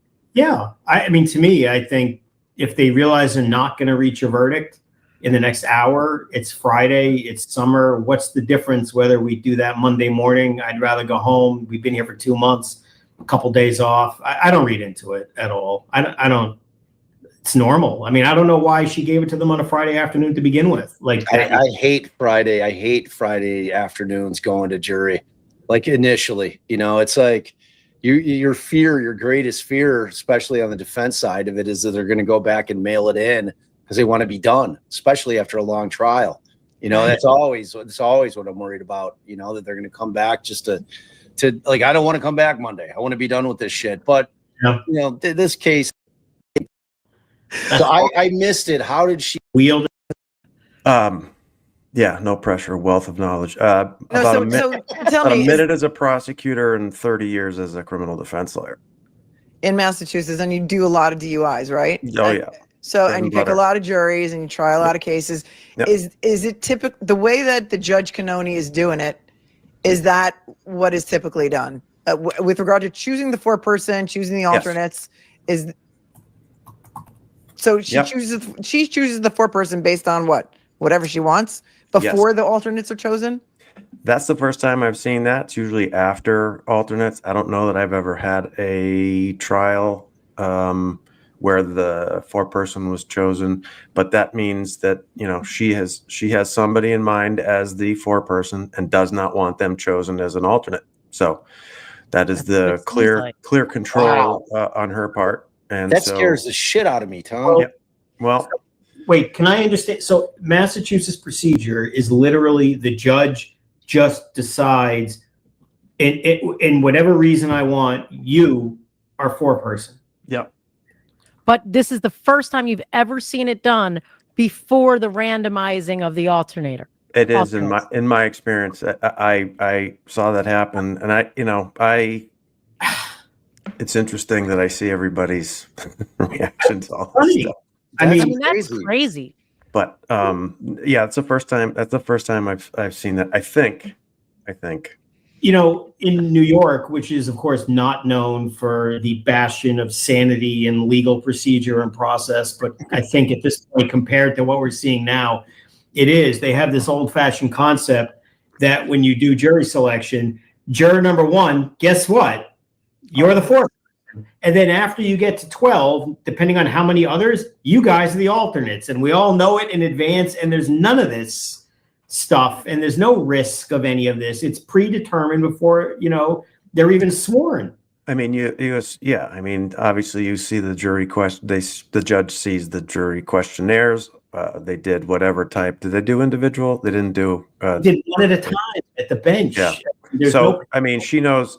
Everybody knows who everybody is, and she's keeping an eye on, as everybody else is, what juror is doing what. I mean, I've been listening to somebody taking no notes and somebody taking 5 notepads full of notes who got chosen as an alternate and all that kind of stuff. So I just want to highlight. What do we know about? But there's also selected as 4-person. Do we know any? Do we have any deets? Do we? Yeah, he's the one who took no notes. Yeah, that's what I heard. Guy. But I don't know. I was on a bike ride when I was listening to the jury instructions, so I don't know if I remember hearing this. The 4-person is told your only job is to basically you're a scrivener. Right. You write down what the verdict is. Your vote does not count any more than anybody else's, and you knock on the door. You're the person who writes. You're the person who knocks on the door. You don't have any power over anybody. That's it. And she did give that. She did say you're equal. Yeah. Your voice is equal. You've got no more, power. Question about. I'm sorry. Go ahead. Let you finish first, and then I'll jump in. I've never been concerned about who's been chosen as a 4-person in many, many trials that I have done, Superior Court and District Court. That's never mattered to me because, I also know who each person is. And as long as that instruction is in there, and by the way, some of you are talking about they're in there duking it out and stuff. I don't think that's what's happening right now. I'll give you my opinion if you want, but people in the juries normally don't I don't care if you're the 4-person or not, I'm going to have my say. Your say does not count any more than mine, Mr. Scrivener. So I think they just went through however many weeks of a trial. They're getting to talk about the case for the first time. They just were put through however long Hank's closing was. I had a hard time. I was on my bike ride on that, and I put Van Halen's Greatest Hits on instead of listening to Hank. Oh my God, we all do. Yeah, no. I heard Bob talking about how old he is. I'm pretty sure I'm older. I just think that they see who they are. They talk about what's going on, and however many documents and pieces of evidence are rolled in for them to consider, and they're looking at the clock, and they're probably thinking about having a beer or dinner or whatever. I think they're just like, I think we're just coming back on Monday. Yeah. Here's my Massachusetts question. Is it normal in jury selection in a case like this? I mean, I guess you're probably right, but because this bothered the hell out of me in picking juries, especially in a murder case like this. Yes. One at a time without a panel. Yeah. What the hell? Yep. I in the Camp case, I mean, we submit our motion for individual voir dire, jury conducted individual voir dire, which is what we get to do. I've seen, on early court TV shows that from the counsel table is where the lawyers they bring in individual jurors one at a time, and they get to fire away questions. That may have started that way in Massachusetts. I never did it that way. For me, all of the judges that I've had trials with recently, Brian Camp specifically, we give them the questions that we want asked. The judge says, I'm going to let you ask these. I'm not going to let you ask these. And here's how we're going to do it. We're going to call each person up to sidebar individually. I always say, Judge, do we ask them the question through you, or can we talk to them directly? Let me just pause that for a second and say thank you, Harley, for the super chat. Thank you very much for that massive super chat. I can't wait for the trial to be over. I am sure I gained 20 pounds. That MS that's all you did all day. It was worth it for Karen, though. A woman's life is on the line. Right. Look, I am really stressed about the trial, and like everybody here, worried about how the verdict's going to come out, because you can't predict what a jury's going to do. So I'm feeling it. I'm feeling all these things with you. But it was really nice to have, when my laptop broke down, to have some days off from the anxiety. So if you're feeling that, it's good to go. Like now's a good time. You don't need to be verdict watching. You can just go have some downtime. Now is a great time to do that if it is stressing you out. So, but I just had 2 weeks of downtime, so I'm actually pretty good. I'm just not a very good waiter. I don't wait for things very easily. I'm very impatient. Shit's got to happen straight away. I was hoping for a verdict by Friday afternoon and we'd all be done. So, no, that's all right, Harley. I think I translated for you very well. But I got where you were coming from. So, Normally it's talk to them directly, and one at a time. They're seated, and you're keeping track of who you want challenged for cause and as peremptory, and you go from there. All right. So they do protect it, so at least you can read the chessboard and yes, peremptories. It's not like you're clueless about who's. All right. That makes me feel a little bit. So do you guys get juror questionnaires ahead of time, or do you so whenever we would pick a jury, we get them the morning of, like we go in and we sit down at council table, they'll hand us the pile, and then we kind of start, I'm sitting there trying to go on Facebook. I'm trying to figure out anything I can about these people. So I'm on their socials, trying to glean whatever I can. And, but it's like you're kind of going in blind. But in Illinois, the judge never selects the foreperson. Like, we don't know who the foreperson is until they come out and with a verdict, and then we'll find out who it is. So the jurors vote who the foreperson. Oh, that's interesting. Yeah. So I want to highlight what you said earlier for anyone that might have missed it, because I know that we're talking a lot in the chat. You guys are all paying attention a lot, but just in case it slid past, what Tom told us earlier is he has never seen the foreperson chosen before they randomly select which one are the alternates. I'll allow it. So the judge wanted, in order to make sure the person the judge wants to be foreperson doesn't get randomly chosen as an alternate, she picked before, which secures that her choice is not about to be ousted in the randomizing. Because the fix is in. I mean, come on. The only thing that makes me people might think, in my opinion. Like, but to Tom's point, like, that instruction is everything, presuming that the jurors are going to follow it, and not give any more credence or weight to that person that's been selected. Yes, then why won't Canoni just let the random part go first and deal with who she's stuck with, instead of hand picking her person before the alternates are chosen? Wait, are you asking me to try to crawl into that woman's mind? I have no idea, girl. I have no clue. It's like, I don't know. I thought you gave pretty good instructions, actually.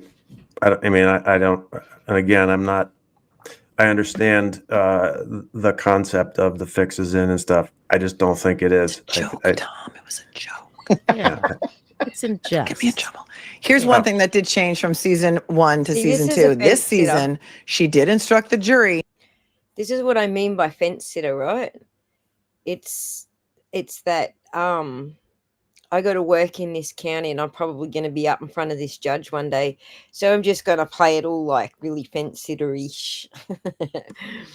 I do like Tom, and I think he gives good, he gives good legal commentary, but he's a fence sitter, and you can tell he's trying to be careful because he doesn't want to have, even if he doesn't ever have to practice in front of her because she's moving off to another court, it's still going to bite him on the ass. Even Hayden here in Australia can't talk badly about the judge because it's a different country, but we still have the same rules here. So if the bar in Australia decided Hayden was misspeaking about a judge, they might actually slap him on the fingers as well. So it cuts. Doesn't matter if you're in America or not. But anyway, that's what I'm talking about when I say fence sitters who aren't brave enough to speak out. So he's one of them. That you can fill out each verdict slip individually. And so if you come to a consensus on count 1, you can fill out the slip. Last time she said, do not fill out any of the slips until you have reached a consensus on all 3 counts. And she did change it this year. And that makes me feel a little bit better. Well, that is today's instruction on that, and the individual filling out for each verdict. That's normal. That sounded normal to me. That sounded fine. And then again, I wasn't around for season 1, but I know that there was, when I started getting involved was when the verdict came. It was a hung jury, but there were a couple of actual verdicts, if I'm not mistaken, on like the big ones. Yeah. And that's why I went all the way on Double Jeopardy, because the jury was told, wait a second. She said, don't fill out any of the slips, but we really did acquit on count 1 and count 3. But you said, don't fill out any of the slips until we agree on everything. And I agree. I think it's a good move. And I think that they were spooked. And actually, my question for you guys is the former juror turned defense lawyer still like in the courtroom? Victoria? I don't know. I haven't seen her in the room. I'll bet you she had something to do with the OUI. Hang on one second, because I came so prepared that my battery's about to die. Let me get my power cord. All right. So Cameron, my daughter, came in and talked to me a minute during the closing. And at the end, I mean, during the instructions, I kept saying, did she make it crystal clear? She said she was going to make it crystal clear. And I wasn't sure. I didn't think she gave that instruction. Like, okay, you can sign. If you come to a consensus on 1, you can sign it. And that one's good to go, whether or not you come to it. So she did, you think, make it crystal clear or just better clear, just more clear? Mel. Made which part crystal clear? The part about not being able to fill out the slips? Yeah. I mean, we had to stop it and listen to it a couple of times, but it seemed to me that, once you come to a consensus on a count, you could fill out that slip. I think it was way more clear than last time, and way more clear than. But again, I don't like the way she says, I'm going to give you a copy of these instructions to bring back in the room with you, but I'm also going to tell you things verbally. And so whatever I tell you verbally is going to overrule whatever I send back with you in writing, which I don't like either. But listen, how many decades of experience do we have combined here? And if we're having trouble with these instructions, how do you think 12 people who don't do this every day feel? Well, that's what I was saying when Mark and I don't think Allie was on, I pulled up the verdict slip, and I mean, count 2 is like kind of a tiny nightmare. It's just got, at least she put the not guilty option. Like, I mean, I give her credit for that. This time she added the not guilty, whereas she, her opinion on it the first time, even though Alan fought her on it, was like, oh, well, if they didn't mark any guilty by inference, we can just know that they've gone not guilty on because they didn't mark anything guilty. I'm like, she added the not guilty on the original charge or the lesser included. Yeah. But Tom, you were saying you thought that input might have come from the former juror to add that OUI charge. What I think, and again, I'll leave it to you guys to correct me because I'm a late comer, season 2 only, and now I've gone back because Melanie asked me such difficult questions. Whenever I show up, I have to go and pretend like I watched the first one. What was it? 8 to 8, 9, 10, 11, 12, 8 to 4. We really don't know. We really don't know. We're not sure. That's it was reported 9-3, but I heard 9-3. Clearly prosecution oriented. Yeah, correct. I think that that spooked the defense. I think that when I started looking into and rewinding and watching for the first time, the discussion about the jury instructions and what charges were actually available, I think, and watching again yesterday, I watched the one juror who has given interviews. Ronnie? The dude with the bow tie? Yeah. Which what he had to say was a bit disturbing to me. Terrifying. Dude had no idea what reasonable doubt was. Zero. Yeah, it was they were both there and he was dead and somebody had to do it. Is kind of how I think that I think that with that and maybe with some input from the juror turned lawyer about how the deliberations went, I think that if they're, I think Mark, you were saying that, or you said if they're looking for something to hang their hat on, it's a nice off ramp. If that's let it be a first offense OUI, which the statute says that you are shall be entitled to.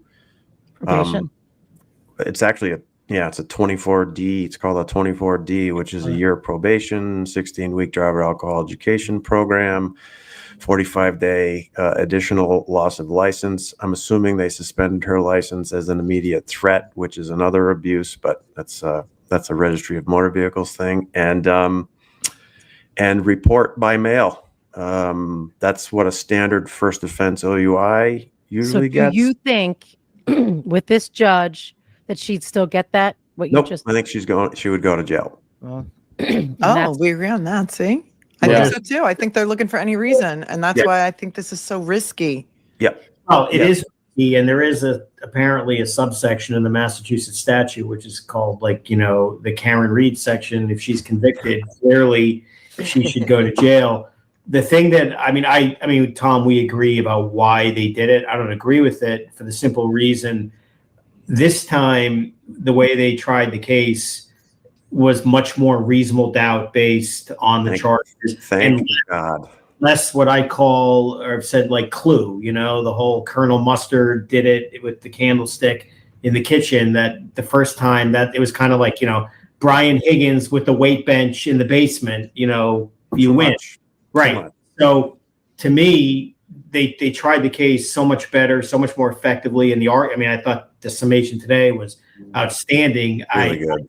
Hate that they took that off ramp or gave it to them, because the idea that she could be acquitted of everything, in a very simple analysis too, there either was proof beyond a reasonable doubt of a pedestrian vehicle strike or not. And if there's not, out she goes. Like, this is simple, clear cut. Yep. And imagine her getting convicted of a misdemeanor DWI and going to jail when they're acquitting her of all the indicted charges. I mean, that would be crazy. And I think you're probably right with this judge and this defendant and all of that.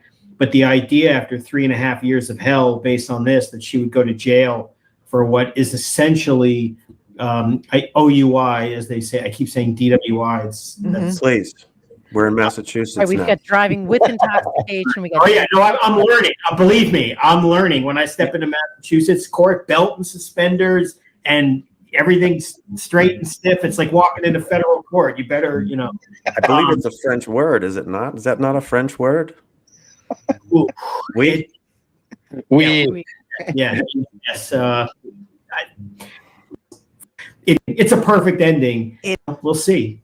If she does, and it's been the just trying to remain calm whenever I watch the interviews and the documentaries and the discussion about a conversation with my lawyer and my culpability. If they, that's the stuff that I worry about, and that's the stuff that makes me. And I understand what you're saying, Mark, but I would take an OUI, and if you go to jail, you do halftime, and you get out, and you're convicted. We're still at the point where nobody's actually picked up that it's not an OUI.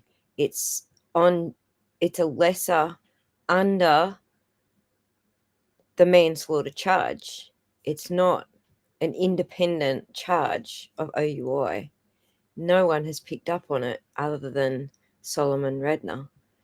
So what I'll do now is I think Hailey's on the way, but he's just driving home. So let's see if I can find Solomon and his brother talking about this. So give me 1 sec. I'll see if I can find it. I think Kevy's gone to bed. Hang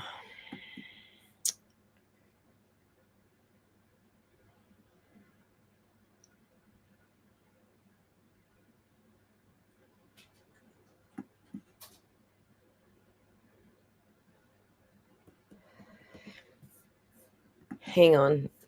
There's a bit at the end here I wanted to catch. Let's go back to this for a second because Runkle joins in and Kurt. Let me just go back.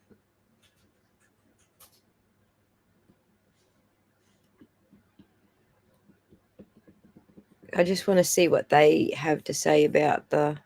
It certainly gave him a reason, a possibility, a motive, whatever you want to call it. But then they blamed it on Proctor not even looking. So, I mean, I actually thought he handled the Higgins stuff very well. I didn't really personally care for the Higgins stuff, so I found it a little weak and off point. I think that the defense was wise this time around to really just focus on reasonable doubt, as opposed to last time with the Karen Reed was framed and sort of perhaps unintentionally shifting the burden onto themselves. Yep. So I didn't really care for that, and I found the information that they used to sort of suggest it's kind of weak didn't really justify the ask for my money. But I also felt just the way he started initially was perhaps not quite on his game, just in his cadence and tone. It was a little not quite optimal, AJ. But like after that like initial point, I really felt like he hit a stride. And I really felt really good like after like that first 15 minutes. And he felt really powerful, direct. I found convincing, really good. I heard that in the courtroom they had a running board of some kind where they were displaying like reasonable doubt. Like, each item like one by one. Post-its. Yeah, All the reasonable doubt. I really like that. Like that was a criticism I had on X. It's like I really wish they had an enumerated list, and I didn't know that they did have an enumerated list in the court the whole time. Yeah. So like initially I'd said like 9.3 for the close, but that's worth like a half by itself. So I'll give it a 9.8 out of 10 because I really like the way they brought the elements together. I thought they hit it really well with the investigation and really harping on reasonable doubt. It really good. At Brennan, the first half of his closing was just like, I don't know, man. Bear in mind, I don't think Kurt's had any jury experience yet because he's only just passed his bar exam. So don't know how much weight to put in his assumptions. But as a juror saying, I felt this one was stronger than last time, he probably has some good points. I don't know what was going on at all. Daddy Haskell. I may be unique in this panel. Perhaps I like the structure of Brennan's opening, so I was kind of expecting something similar in his close, and I decidedly did not get that. I was just like I was lost, confused. I had no idea what was really going on, and the back half of it was better, but I don't know, man. You know what's crazy though about his summation was and you said it got confusing and kind of bogged down. It was 100% scripted, and that's how he wrote it. And what shocked me was he didn't respond to anything that Alan said. And you get the last word, and you're getting clobbered in a defense summation like that, where he is just pounding really easy to understand concepts of reasonable doubt, where he's literally. Thank you, Michelle. Let's go to it because I don't know that we're going to get too much into the form. I just don't think anyone noticed it. But let's go to, Michelle actually did find it for me. Around the 18-minute mark, you reckon? So we'll go 1 minute beforehand. Share this tab. Oh my God, I just had a horrible feeling I was muted.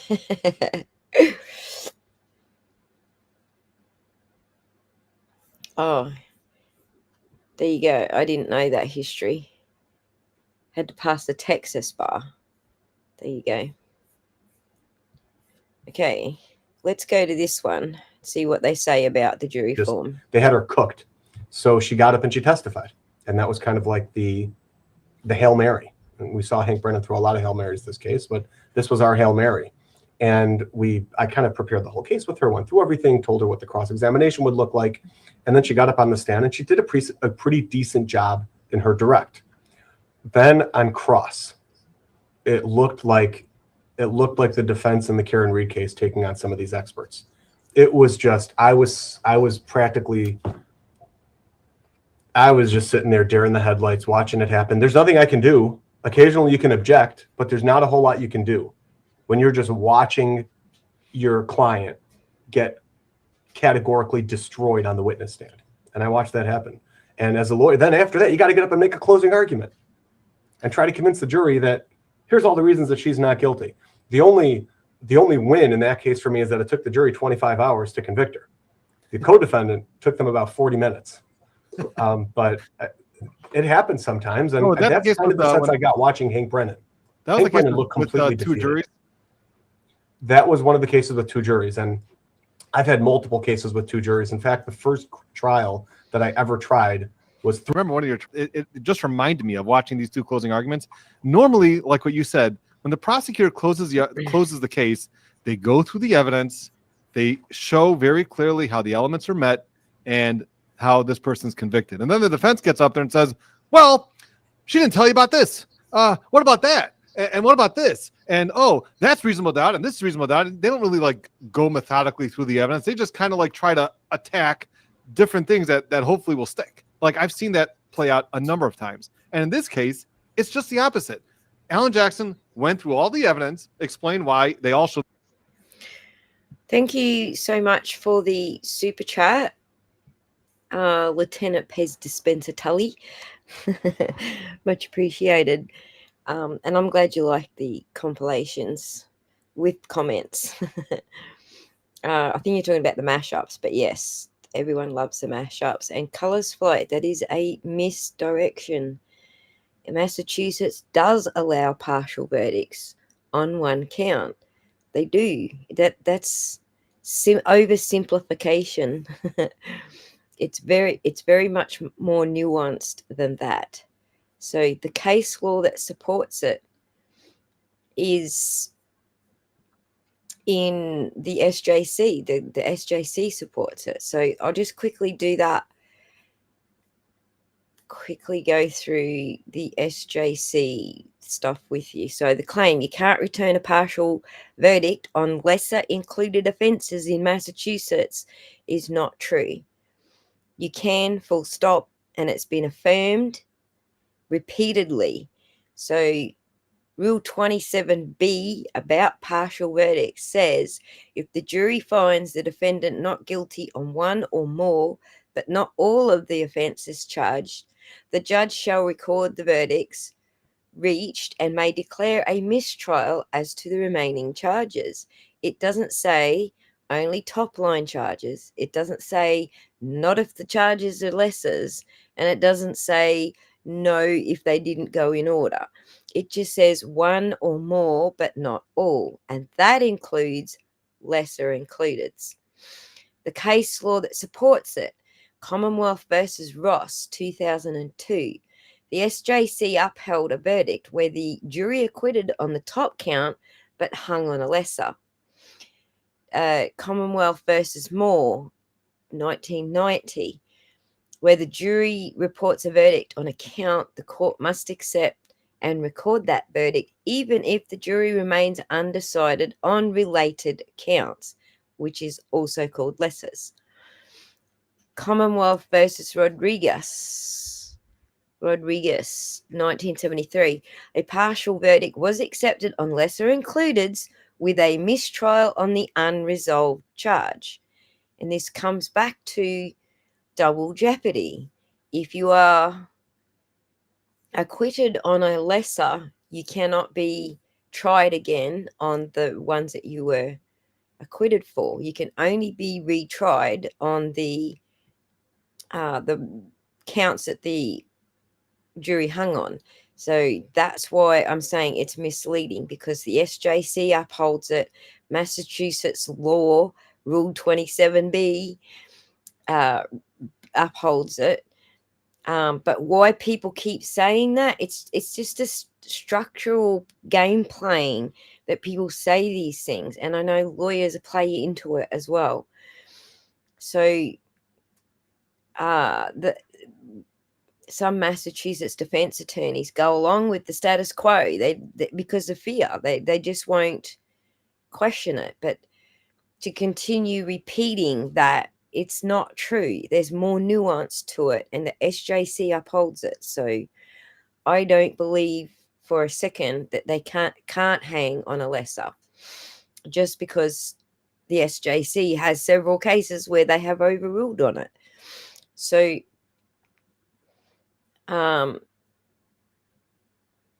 if you keep repeating that narrative as a lawyer in Massachusetts, then you're stripping jurors of their agency, because they're the ones that get to decide, and it lets the judge completely continue the misleading information, and then it tells the next lawyer who comes along that this misleading information is true when it's not. But it also protects, crapheads like Canoni from using it as some sort of excuse when it's literally misinformation. So it's not true. But it's way more nuanced, is what I would say. If lawyers are still going around saying it, I would say it's a lot more nuanced than what they're trying to put across. But those are just 3 cases that I can pull off the top of my head, like a quick search looking for it. Commonwealth versus Ross, Commonwealth versus Moore, Commonwealth versus Rodriguez. They all supported partial verdicts on lesser includeds. Where I think maybe some of the confusion could come from is what people are calling a partial verdict. I think that there could be some confusion involved with that, what you're actually calling a partial verdict. So, but otherwise, partial verdicts are allowed in Massachusetts. In fact, they are upheld by the SJC. They're also upheld by SCOTUS across America. So they're not guilty. Whatever it is for must be recorded. That is the law in Massachusetts. And any attempt to pretend it's an all or nothing, that is the violation of due process. That's why the federal courts will uphold it, because it's part of due process, which is I forget what number amendments, 16th, I can't even remember, 6th, 7th, someone else will correct me there, but it's one of the due process First Amendments. First Amendments? I just got all my numbers all tied up into one sentence then. But you get what I'm saying. It is actually federal constitutional law. So, yeah, don't cover for a broken system, okay? The system, due process says you can have lesser includeds, and they must be, all not guilty verdicts must be recorded. That's due process. But Commonwealth, the state actually does have its own particular law that says it has to include lesser included. So I just want to make that clear, because it's misleading otherwise. But yeah, look up those cases. I can actually give you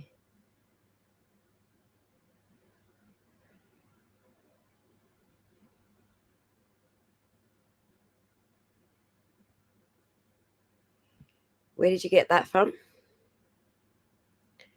Sorry, I'm missing half the chat here. Let me catch up. But if you read Roth, it said it was improper that the judge asked the jury.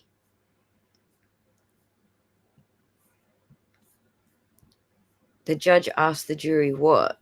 That polling the jury is a completely different, separate situation. Commonwealth versus Ross, upheld a verdict where the jury acquitted on the top count but hung on the lessers. I mean, you can get into the weeds and say, well, I read something else, but that's not what the overall thing was. They actually did uphold. They did actually uphold where the jury acquitted on the top count but hung on the lessers. So if you're saying Roth supports something else, you need to cite it and not be just citing a side argument, which that actually is a side argument. The court concluding that the judge polled the jury was improper has nothing to do with what they actually ruled in the end. In the end, they upheld a verdict where the jury acquitted on the top count but hung on the lessers. So they do allow the lessers.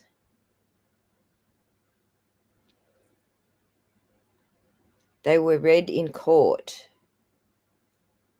Yes, that they were read in court was improper,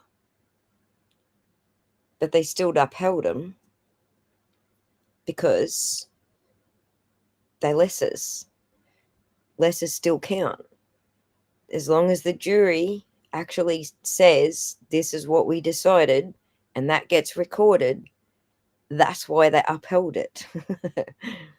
Because that's what the jury decided. But that's not the only case that supports it. If you want to get tied up in the weeds on the reasoning behind it, they still upheld it. There's also Commonwealth versus Moore.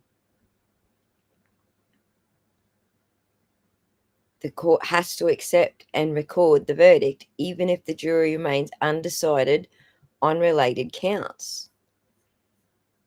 That ties into the same thing.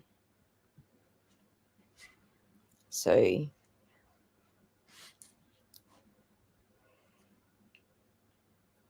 that's all right. I don't mind debating it here. Like, it's not necessarily a debate, by the way. It's probably does deserve more research, because, as I said, I only skimmed over this so that I could answer the question that was asked the last time we went through. Was asked the same thing. So but the other one was Commonwealth versus Rodriguez in 1973. A partial verdict was accepted on lesser includeds. So have a look at that one as well. So I'm sure there's more, but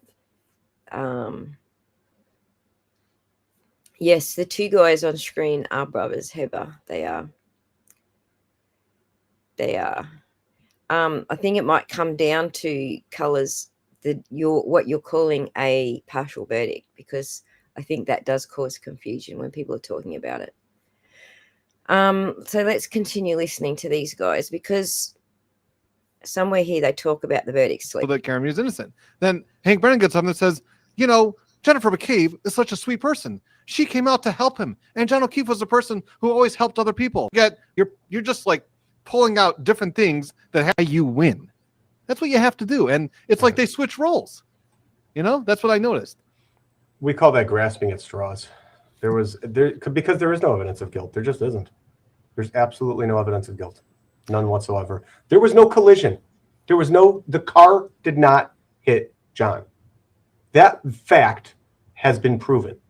And once that fact not only is there reasonable doubt as to whether the car hit John, it has been proven, I would argue, beyond a reasonable doubt that the car did not hit him. And if that's the case, the whole case goes away, except for potentially drunk driving, which is, again, just an absolutely pathetic move by the prosecution. Well, we're going to get to that soon. Later. We'll get to that in a minute. But I just want to finish off just a few more points about the closing argument. And that was also where Alan Jackson, again, one of your things that you love to do is when you put it on Brennan, you put it on the prosecutor. And here what he did is he said, remember what happened with that fiasco with the sweater, where Brennan pulled up the sweater and said, look, there's holes in the back of it. And tried to suggest to you that those holes were there, and Dr. Wolf didn't consider it or didn't know about it. And then that actually was false. And Jackson said that, and he said, he said, Brennan should address this. He may not want to address this, but he should address it with you. And guess if Brennan addressed it with them? No. The same way he addressed the other points and all the evidence. And that was, again, another point where, and I think in that situation, you know, I understand the idea of when one lawyer wants to bait the other lawyer and the other lawyer's like, I'm not going to be baited into what this other lawyer says. Here, it's all about your credibility. Your credibility is literally on the line right now. You showed the jury something and created this inference, which is false. And you may have been mistaken. There's a lot of evidence in this case. I made a mistake. I mixed days of trust is corrupted or something like that. Help us to fix our farm. No, I don't want to fix your farm. Go away. Stronger if I would have been the one closing in this case. I would have directly challenged Hank Brennan to address those issues. And those probably would have been my closing points so that it's fresh in the jury's minds. And so that when Hank Brennan gets up to make his closing, those points are kind of lingering in the air like a balloon, and just kind of address them point by point and really focus on it. So you all remember when Mr. Brennan held up that sweatshirt, this sweatshirt right here. You all remember that, right? And I love asking questions during my closings, even though they're not allowed to answer, because it keeps them engaged. And never. Sorry. And talking about her false memory. How it was a specific. She remembered it. Nobody coached her to remember it. It was all on her own. She was there they were office. Completely change everything. Oh, that entire thing was a false memory. What that I don't think it was convincing at all. I don't think she came across as truthful. And he's like, a little bit about before, and it came up. Let's talk about the verdict form, because this time around, here we go. They added a charge to the lesser included. So remember, the first charge is second-degree murder. Just that's it. No lesser included. Second one is involuntary manslaughter as a result of OWI. Okay, and then there's like 7 lesser included this time, and one of them is just plain DUI or OUI or OWI, whatever they call it in Massachusetts, right? It's just plain drunk driving, which, by the way, I'm going to take full credit that the Commonwealth was watching my videos, because I've been saying after the first trial that if they would have just charged her with plain OUI, they would have had a good shot at getting a conviction. So maybe that's why they added it. But what do you think when a jury's getting this form and they're getting second-degree murder, and then they're getting the involuntary manslaughter and leaving the scene, and then they kind of throw in there, oh, and in case you just don't buy any of this, well, maybe we can get an OWI. So number one, what do you think the jury's going to be like thinking about if they're willing to acquit her on everything and then just click that box of OWI? And also, what do you think it reflects on the feelings of the prosecution about their case? It demonstrates incredible weakness when you're asking the jury, find her guilty of murder. And if not murder, find her guilty of manslaughter. And if not manslaughter, at least, please, don't make us do this all for nothing. Find her guilty of drunk driving. It really comes off as weak. It's kind of a pathetic look. I've had cases where prosecutors have fought me on not giving the jury a. I'm sorry. Hold on a second. I'm getting some comments from the chat that the defense were the ones that requested OWI. The defense requested it. Wow. But the prosecution has to agree, right? No, they didn't. They objected to it. It's up to the court. If you ask, it's up to the court. I can tell you that, generally speaking, somebody has to request it. The other side is allowed to object to it. And then if there's a basis to give it, the judge will give it. But, okay, here's if the defense asks for it, I'll tell you why they asked for it. It's very simple why I think, why they would ask for it. Very often juries like to split the baby. All right. Yes, everyone is coming to that conclusion. Joanna, no, he's coming. He just he hadn't even got to driving home yet. So he had to get his video organized for Turtle Boy to do something with it. Then he had to do an hour in the studio with Brian LTL.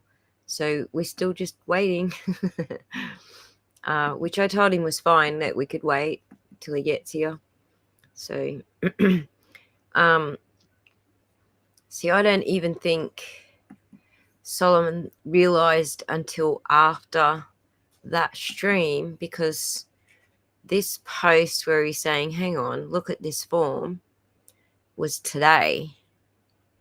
So, yeah, interesting. But anyway, we'll see what he says anyway. Right. They like to do something for the other side. I don't know why. That's just the way it is. I've had lots of cases where verdicts literally make no sense. because in order to find somebody not guilty of one charge, you necessarily would have to find them not guilty of the second charge. But I've had cases where the jury will find him guilty of one but not the other. I'll give you the classic example of this. In Michigan, there's a charge called felony firearm. The way felony firearm works is if somebody is convicted of committing a felony, and in the course of that felony, he possesses a firearm, then there's a separate charge for felony firearm, which is committing a felony with a firearm in possession. The way the jury instruction comes to the jury is count one is, let's say, assault with intent to do great bodily harm less than murder, which is, or armed robbery. Let's say armed robbery. So committing an armed robbery with a firearm, and it'll say in the jury instruction that they committed this felony of armed robbery, and it'll give all the elements. Count two is going to be felony firearm. That, number one, in armed robbery was committed by the defendant. That is an essential count. Count two, that the defendant possessed a firearm while committing this felony. I've had juries come back with only felony firearm, which makes no sense. There's no factual way to get there. And if a judge would do it at a bench trial, it's an automatic mistrial. It's reversible error for a judge to do it. Juries, and this is something that the Michigan courts have done, which makes absolutely no sense at all. They say that juries are allowed to compromise. They're allowed to do whatever they want, whatever happens in the jury room. They can come out with whatever verdicts they want, even if it makes no sense at all. You and I know that the exception is if they come back with money for a plaintiff, then obviously courts love to overturn verdicts. But in a criminal court sense, bugger, it's an ad. Hang on a second. It makes sense, Colors Flight, because what is number 5 part of? It's part of the second charge of manslaughter. So even if they choose only DUI, OUI, it's still part of which charge? Manslaughter. It's number 5 of the manslaughter charge. I'll show you again if I can find it. This page here.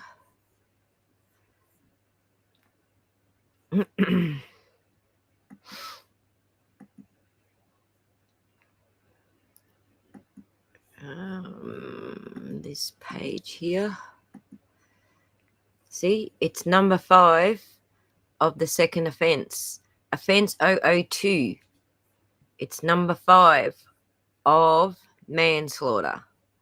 So even if they choose that one, they're still choosing manslaughter because it's the 5th lesser of the manslaughter charge. So still falling under the manslaughter. So when you look at the way that the defense suggested doing that, they're saying they all should be separate. This is a charge. This is a charge. This is a charge. If you want to tack one on, which is a misdemeanor, then it needs to be separate. And the defense put that together by following those cases I just cited to you from SJC SJC models, basically. So they modeled what they suggested and submitted to Judge Bev, which is saying that OUI should be a separate charge, not part of charge 2. So that's what Brother Counsel's brother is actually saying, the same thing. Technically, putting a misdemeanor charge under a felony charge is a contradiction. So, because OUI is a misdemeanor, whereas the manslaughter charge is a felony. So, anyway, let's continue with the brothers.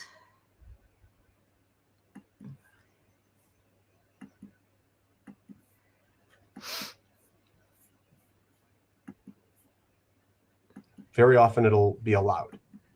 And it's allowed for whatever reason.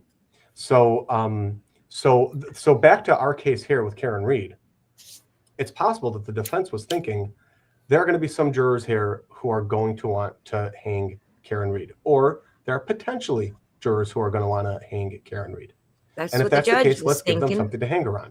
Alternatively, and I wasn't intentionally using the word hang, but let's just say that the jury all agrees not guilty of the 3 main charges, and there are some jurors who are categorically not going to find her guilty on anything, and there are other jurors who are categorically not going to let her walk. What you can end up with, and I think this would be the most comical verdict of all, would be she's found not guilty of everything, and then the jury is hung on drunk driving. That would crack me up. And it's funny. I don't know what the prosecution would do at that point. Yeah, I mean, it's funny. I really have to think about this. Like, I mean, this is the first time I'm hearing again that the defense added, or they were the ones that requested the OUI, because I mean, I think that that's the easiest conviction, as I've been saying from the beginning. But I guess it shows some sort of compromise. But if you don't have OWI and they just hang again, I think the defense is going to be happy with them hanging on all 3 charges, and then saying to the Commonwealth, okay, try the case again if you want. You want all your taxpayers to completely rebel against you. Go ahead, try this case a 3rd time. But especially if it's only drunk driving. Right. So if it's only right. So, but if I'm the defense, I don't know. I'm just thinking about this now. Would I want OUI on there just plain so that the jury can say, okay, we'll give her something, a slap on the wrist or something? And then also the other question that I have to solve is, like, I'm just thinking myself, if you're the jury and you're... He's also assuming that OUI is sitting by itself as a separate charge. Just the way he said it there, it sounds like that's what that was the separate charge. If it's just sitting there on its own and they can choose it, that's what he's saying. It's a separate charge, but it's not. It's actually a subcharge underneath OUI. Underneath manslaughter. So let me just go back. What we need to do now is we need to establish who freaking decided that was going on the form, because everyone seems to be confused about that. Here we go. Our guest is finally here. Yeah, Jason. I'm driving, so it's dark, so I apologize. That's all right. I definitely will say hello for a minute, though. Hi, everybody. It's good to be here. Can you hear me good? Yeah, I'm getting some echo, though. Yeah, it's definitely... I have pretty good service right now. I was dropping in and out, so I figured I would call you That's now while right. I could. You could have waited till you got home. Yeah, I don't know. I actually have another stop, and by the time I'm home, it's going to probably be midnight here, so I figured I would... Yeah, gotcha. Do you want to postpone? I don't mind. I'm happy to talk to you. I have my phone sitting on my steering wheel. I'm being safe, so. All right, as long as you're being safe, we don't end up crashing. Yes, I definitely don't want to do that. Absolutely. So there was something that went down today that you were making a video about, and I didn't announce it to my audience because they were just patiently waiting for you to come and join us. Yeah. It actually was. It was really interesting because it didn't start out to be what it turned into. I was standing with a group of kind of the OG buffer zone people over in front of the post office on Main Street or High Street in Dedham. And I mean, first of all, the crowd today was incredible. There was over 1,000 people there. I'm gonna have some footage. It was. Later. I'm gonna have some footage that I post later because I intentionally did a walkthrough with my GoPro. I'm actually gonna probably take that footage and try and use AI to get a better crowd estimate. Yeah. And have it analyze the video to see if it can try and identify, as many people as it can in terms of a number. Yeah. So that should be interesting. But it really just was an amazing day, and there was people just as far as you could see on every corner, on every thing, and it really was kind of spread out. It was a really relaxed environment. There was camp chairs and kids and dogs, and I didn't see any cats, but there were dogs, and it just was really just what a nice crowd. Like there just was no, well, I should say almost no controversy at all. So I saw Rita was out today. I did see Rita there. I didn't have a chance to talk to Rita today, but she was there. Basically, there was so many people there. I saw James Jackson from JFK, and I didn't have a chance to talk to him either. I did see Boozy Beauty and John Como, Colleen O'Neill, and a bunch of people. I didn't see my friend. I didn't see my friend, even though I know he was there. My friend Brian from LTL, but I don't know what happened with him. But I know he was there, but we didn't end up by crossing paths. And it's hard because there's so many people there that I did laps around the place, and I'm sure I saw people driving away that are my friends, and I was like, I was talking to them at stoplights, but are you just driving by? And they're like, we were here all day. So it's kind of Didn't crazy see them because there was so many there. Because there's so many people. Yep. And it was really nice, kind of the way it was spread out. It was almost like you were at like a summer picnic, like in a big meadow. Like it just was kind of just groups upon groups of people. How did the cops handle it all? I made an interesting observation about the cops today, because you know how we had Erica Walsh get arrested for wearing the Criminals Control Norfolk County sweatshirt.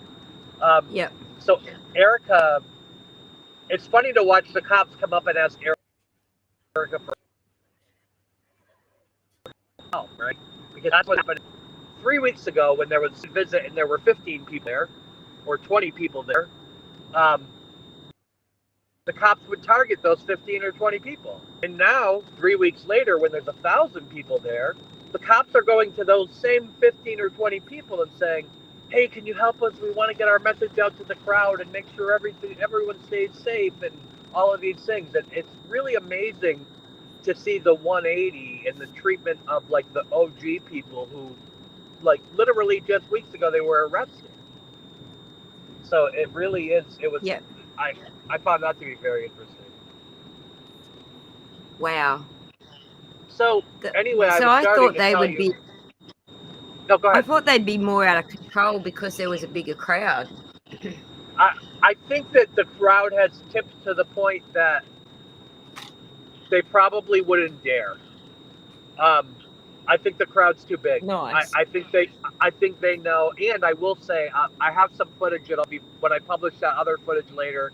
I did take a minute when the Reeds were leaving court, and I was over by where the cars were. I noticed the stream of police officers there. In the beginning of this case, there was some controversy when Turtle Boy was on the stairs that they had MetroLEC, which is a law enforcement consortium of multiple departments. They had them undercover working through the crowd to try and identify like who different people were. And now there was a whole bunch of police officers wearing MetroLEC, which is a law enforcement council. It's a consortium of multiple police departments, and another neighboring law enforcement council.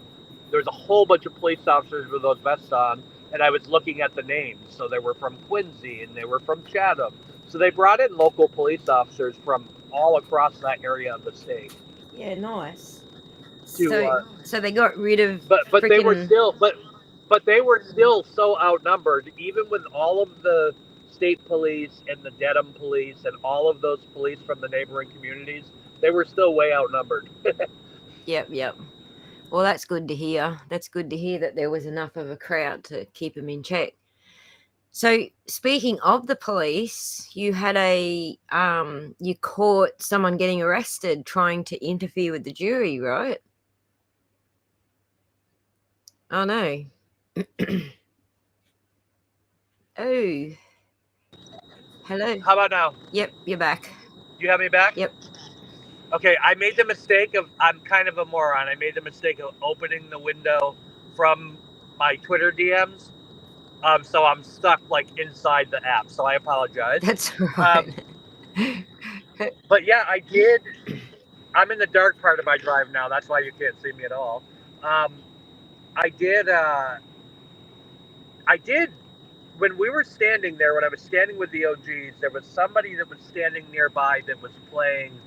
They must have been playing Antiquated Rogue's live stream because people were saying he was commenting on Jen Altman. So Jen Altman must have seen where he was and went over and said something. Called him a racist, I think. And so I As you do. I happened to be standing. What's that? As you do.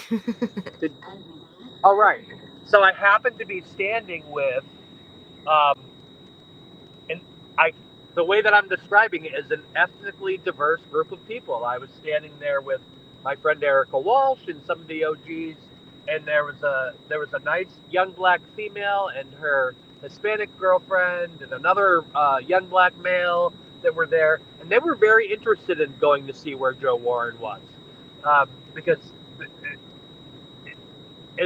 it occurred to me that they wanted to have a few words with Joe Warren. So so I was kind of following that group. Like they took off to go see where he was based on, and they're looking at the live stream and they're like, okay, there's a white picket fence and there's a chair. And oh, wait, look at that. Like, yeah, that looks like the library and the jury bus. So next thing I knew, we were going down the street. There was a whole group of Dedham cops standing right nearby.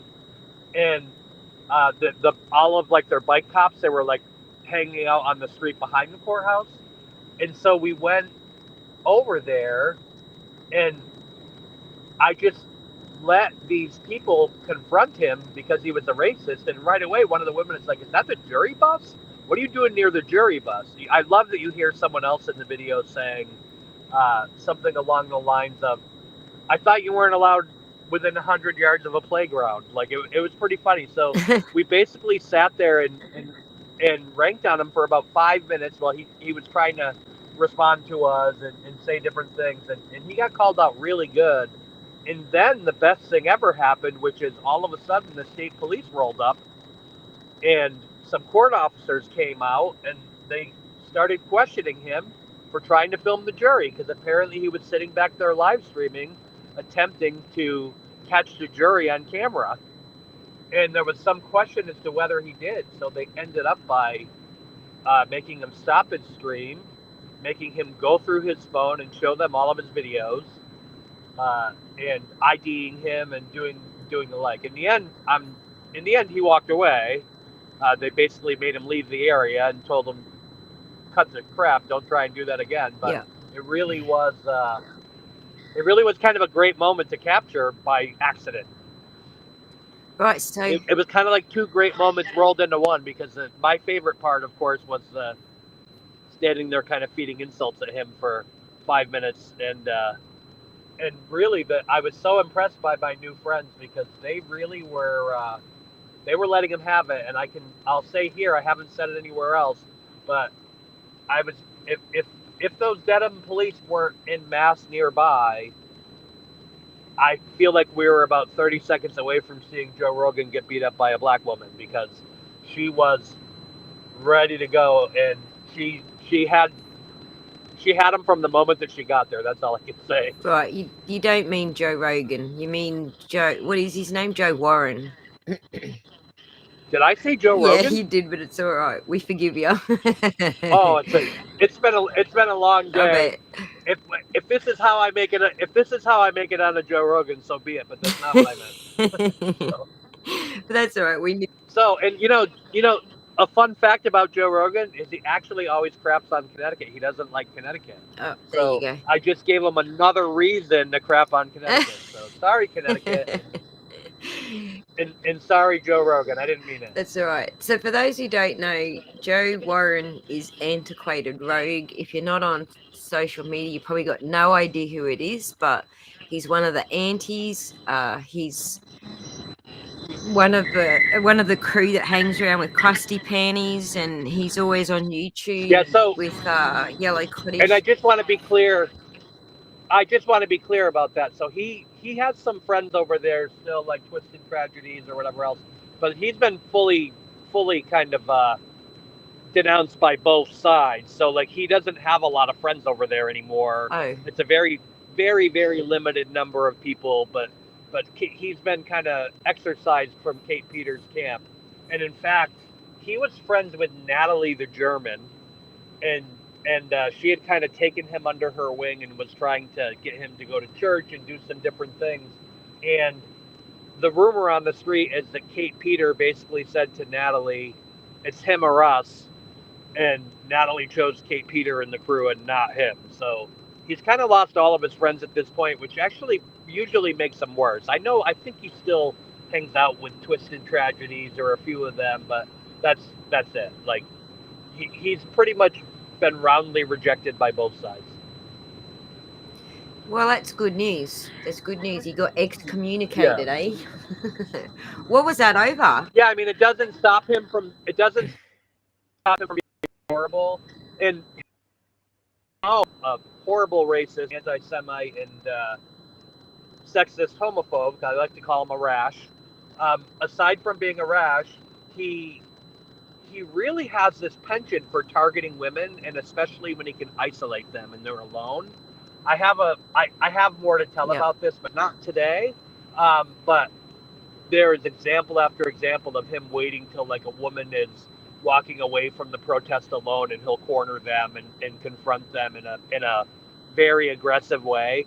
He likes to do that. He's got a huge problem with women. I think he's just struggling. I think he's just struggling with questions about his own sexuality. I'm not sure, but I wanted to throw that out there. Yeah. Wow. Crazy.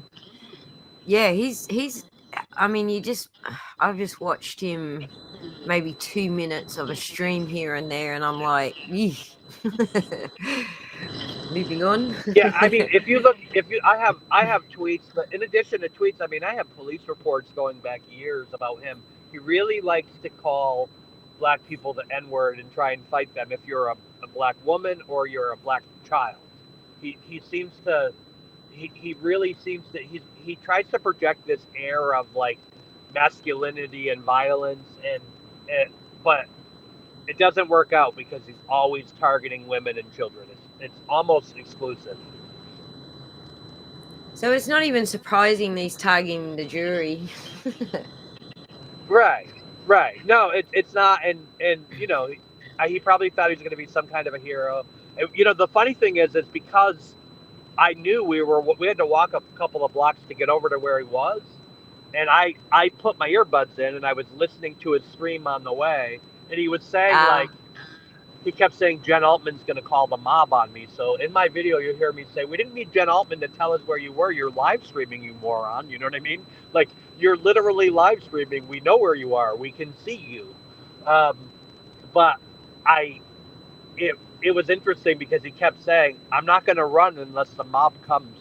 If the mob comes, I'll run. He kept saying that. So I also referenced that when I was talking to him. But I'm like, big tough guy, but you're going to hide over in this area. And I mean, where he was sitting, I'm not going to say I know for sure he was trying to film the jury bus, but he was live streaming right next to the jury bus, and he told the police that he got there basically right at the time that the jury would be there. You know what I mean? Yeah. Well, it's close enough to say he was trying. Yeah, I think so. It doesn't make a lot of sense, and the state police thought so for sure. So they were right on top of it, and it was a big enough deal that the state police were there, and in about 30 seconds the court officers were there, and so he definitely made an incident today, and so did he end up getting arrested, or just a warning, or do you know? He did not. He didn't get arrested. They went through his phone. I'm not sure if they made him delete anything. They went through his phone. They did ID him. I know they ran him for warrants. They went through his phone, and they made him leave the area. That I know. Yeah. All right. Well, when you're done chatting, I'll actually play the video that you sent me a link for so that everyone can see it. I was actually saving it so that you could tell the backstory and tell us what actually happened as well. If you want to go ahead and play it, I'll hop on the mute for a minute and so that right, you don't get my let's do that. so that you don't get my background noise, and I'll come back on the other side. All right, coolies. We'll play it then. All right, Alrighty, I'll switch us over to that screen. And I can't see what screen I'm sharing. It must be this one. Bloody restream's being a bitch.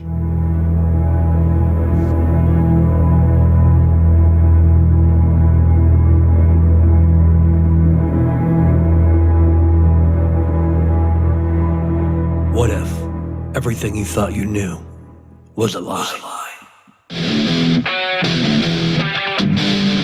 I'm loving the intro.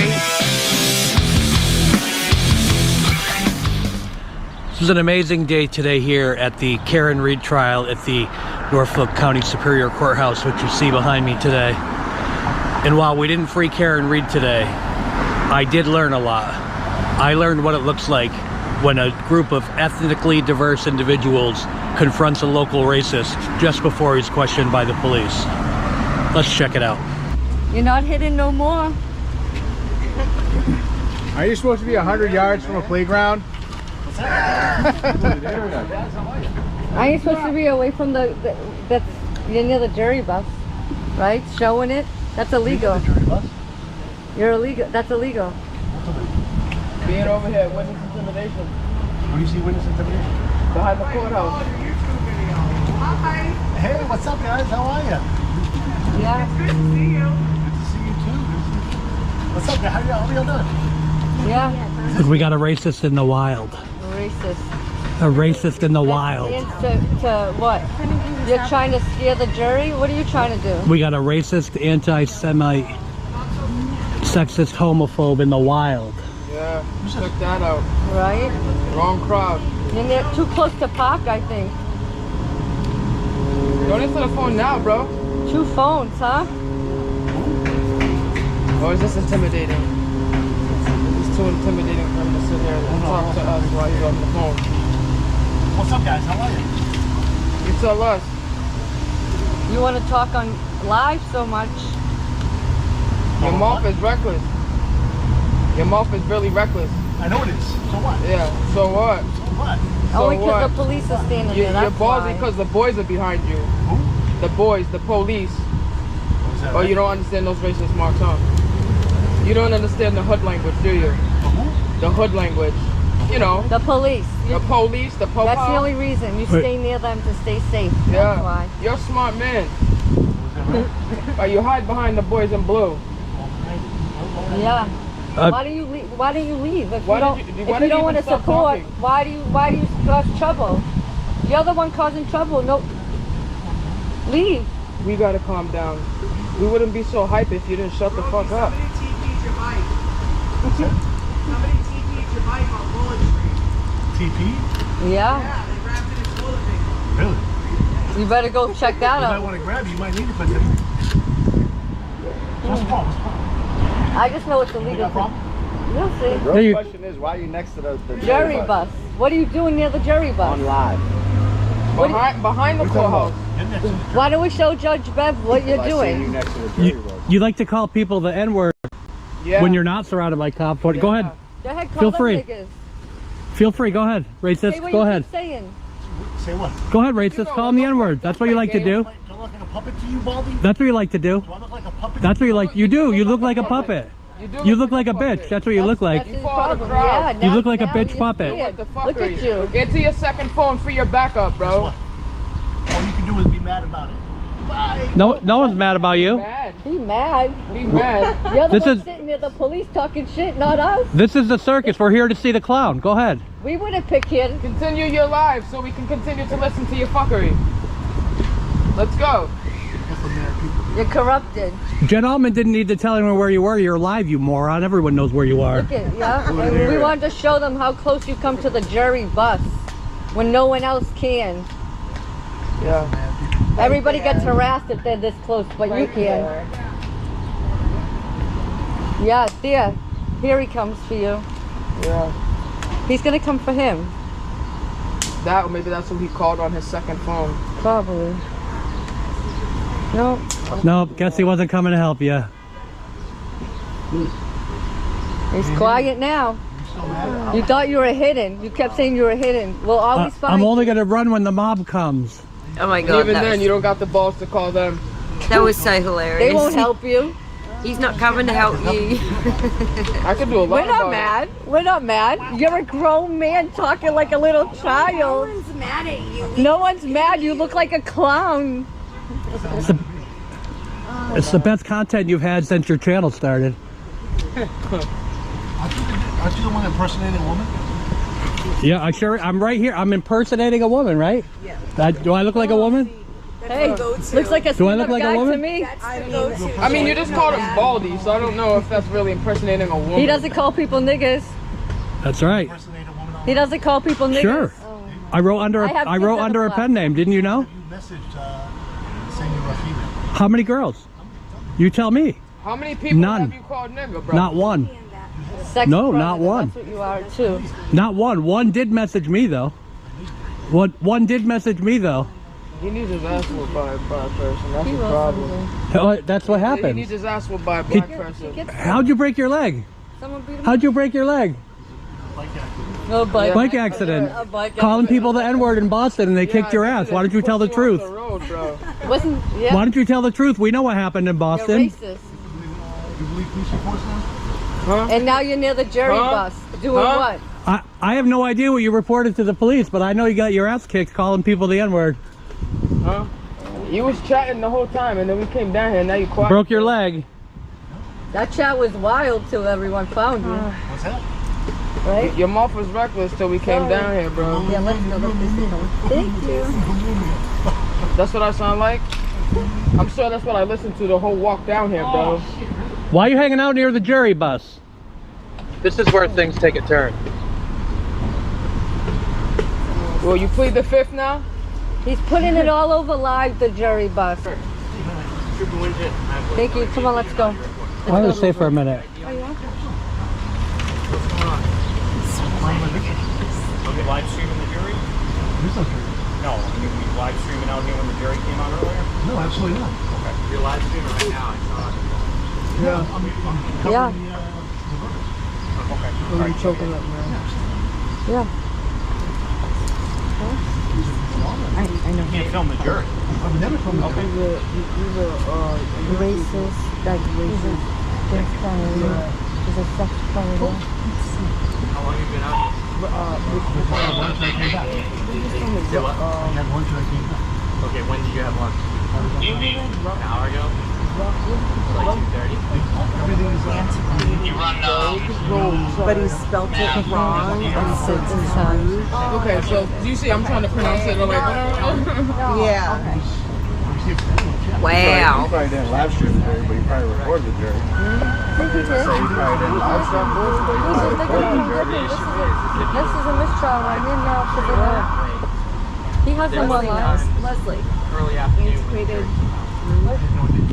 I was on the other side. That's what that is on. I knew you were supposed to tell them. Yeah. She knows more than I do. I'm not really that surprised.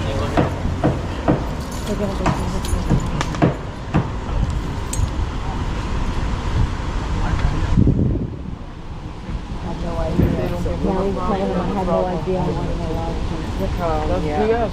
You know. That's BS. Everybody knows that. Jason, I just paused for a bit. Did you? Yeah. Did he have to stop his stream to show them that he hadn't streamed the jury? Yes, he did. Yeah, nice. Yeah. They weren't fooling around. It was actually nice seeing them finally applying something to the other side, you know. So it really was. It was interesting. He stopped his. He didn't put up a fight. I don't even think they said stop your stream. He was scared shitless. That's all I can tell you is he definitely said, like, no, I'll show you. Like I was live streaming to YouTube the whole time, and I don't know. We left as they continued to go through his phone because we were also, what people don't see is there was Dedham cops. That big group of Dedham cops was kind of applying pressure to us from the rear. So they were like basically trying to clear the area while that was happening. So we ended up by walking away before the whole incident was complete. So I had to find out after what happened whether it had gone more serious. And by then he was posting again, so we knew he wasn't under arrest, you know? Yeah, right. There you go. And I was just curious how much of his stream they would have checked, because he would have been at it for hours. Yeah, I don't know. I don't know how much. People have sent me some clips, but I don't think he. My guess is that he probably didn't actually get the jury. Because I think if he did, he's dumb enough to have streamed it. You know. Right. Well, I guess they'll find out eventually. Yeah. Well, yeah. We're gonna know, but he's already out there commenting. He's really mad at me. Yeah, I bet he is. Which I guess I can understand. I mean, that was my favorite part. I have to say, there was so many great things about today, but my favorite part of the day was sitting there and telling him he was a bitch and that he was a clown and that I just loved it because I didn't have to do most of the talking because my new friends, they really were. They letting gave him a hard time. They let him have sure it. did. Yep. and I didn't mind that one bit. I was quite enjoying it. Yeah. And it's funny because when he streams, he is very racist. He does say all those things. So being confronted by the people that he was slagging off at. I mean, it was the beauty of it. I mean, I really was like, I can't tell you how proud I was in that moment because I'm just like, how often do people get a chance to actually stand up against someone like him and just let him have it? Because, you know, he does it again. Like I said, while he targets women and children, I can tell you that at one point you hear the voice of a woman who's can you hear me? Yes, I did hear. Oh yeah, her. so you hear the voice of her saying, "Your mouth is getting kind of reckless." Like she's saying, she's amping it up as she goes. And I can tell you right now, I'm not gonna dox this person because I don't want to put her in a situation. But I can tell you right now, if there was a fight, all of my money would have gone on her because I think she made a comment to me on the way back when we were over there, and she said. Because I was talking to them and explaining to them a little bit more about him, and I was saying he likes to target,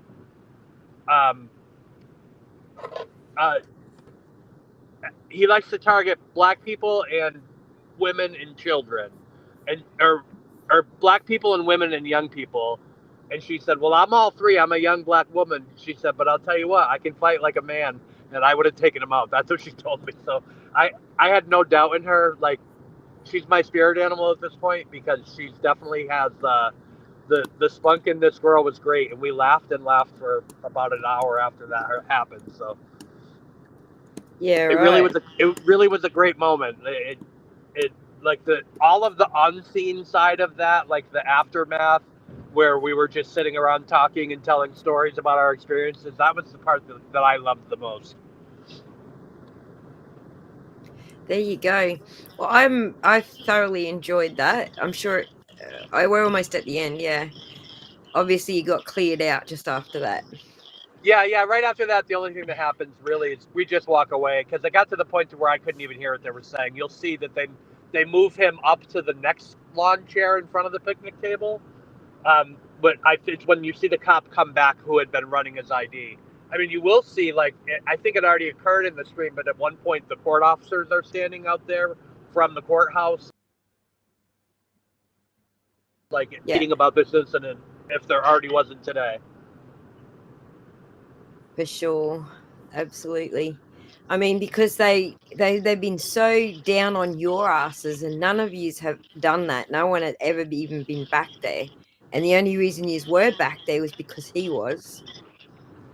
Yeah, and I have to say that the state police have been the hard asses. The Dedham police are generally pretty good. They don't play the same game. And the court officers, I have never since the beginning of this trial, had an issue with a single court officer. And they've all been polite. And I witnessed something last Thursday when I was there for Turtle Boy's trial that was so awesome, because there was a woman that, while we were waiting to get in, because while we were waiting to get in, they we're in a line, and they were really smart about how they handled it, because they knew that his trial would take up the whole courtroom. So they handled a couple other matters while they kept everyone outside, and then they brought everyone in and just handled his. Like, a lot of times they'll bring everyone in, and then they'll start calling through the cases, but they knew, so they just kept everyone outside while they called through whatever cases they were going to before his. Then they let everyone in and did his case, and then they had, you know what I mean? So they were able to keep us separate. So, but we're waiting outside, and at one point there was this loud commotion, and this woman came out, and she was yelling at the court officers about her case. She was a victim in a case, and the case was being dismissed, and they were letting the offender go free. And the timing of this woman walking out while we were all out there was amazing, because you have this whole crowd that's already dedicated to justice. So they're out there to support this lady. So when she's saying, I bet if I was a white woman, he'd still be facing charges, and you have the whole crowd behind her. It was like Sunday in church. They're all like, yeah, like everyone's yelling. So it's this really interesting thing. And I'm not going to identify him, but one of the court officers who I have met on previous occasions said, you're an independent journalist, right? And I said, yeah. And he goes, go get that lady's story. Like, so he stuck up for her and basically sent me over there to help her to get her story, to learn more about it. I did learn more about it today. And it turns out the reason that the case was dismissed was because the person who had assaulted her legitimately was ruled incompetent to stand trial. So it wasn't quite as nefarious as some of these other things, but it's still horrible to be a victim, a legitimate victim, and know that you're not going to get justice. And I'm going to interview this lady, because I want to know, like, does she think he's faking his incompetence, or I just want to hear more about it and talk to her about her experience as a victim and support her. So I'm gonna interview her coming up, but I really wanted to highlight the court officers. Not only did that court officer basically send me over there to help her, but she came out and she was giving them the number, right? She was yelling at them pretty hard, and the court officers, they just took it. They didn't escalate things at all, and in fact, they kept expressing sympathy for her while she was there, basically yelling at them, you're all corrupt, and this. And she was just upset. So I don't blame her either. But the court officers handled it so well without escalating. And I'm going to write a nice letter to their boss, because it's probably the third or fourth experience I've had with that same set of court officers where they've just wowed me with their professionalism, frankly. Right. So the hard asses have always been the state police that have been like grabbing people and doing shit, right? Yeah, and especially Hardman. And that's the one where it really struck me today to see Officer Hardman, or Sergeant Hardman, going and like palling around with the Free Karen Reed folks and acting like everything's okay, you know what I mean? And asking for their help, and you're like, yeah, you literally just arrested. You're outnumbered now. Yeah, you literally just arrested one, and you're doing these different things where it becomes I don't know. It just, to me, it was very disingenuous, and I didn't like it. Yeah, of course. Interesting. Like, he's the big tough guy when he can single out someone like Tommy, you know, one of the little guys, but not so tough when there's a crowd. Right. And, you know, saying they need help to keep things controlled. I'm just going to pause for 1 second. I'll be right back. Radio. You were out there today, weren't you, Joanna? For those who don't know, she's a Massachusetts local. Pretty sure she's been hitting the streets with everyone. So yeah, there you go, hey?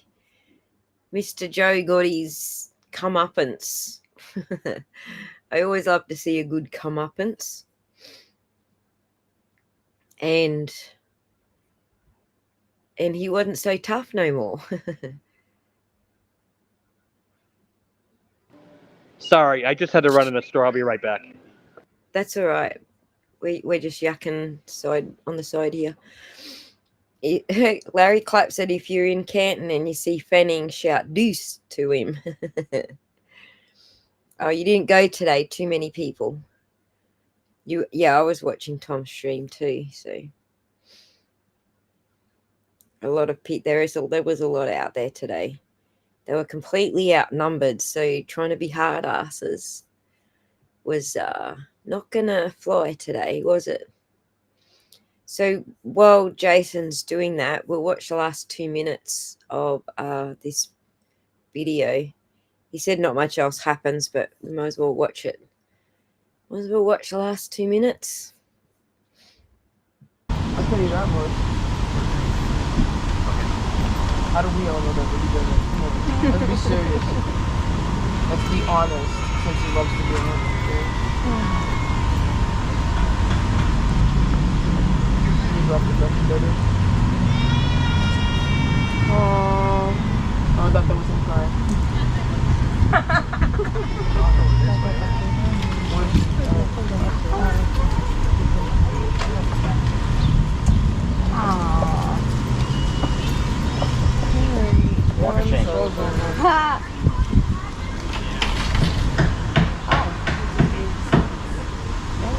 Well, there's the jury bus right there.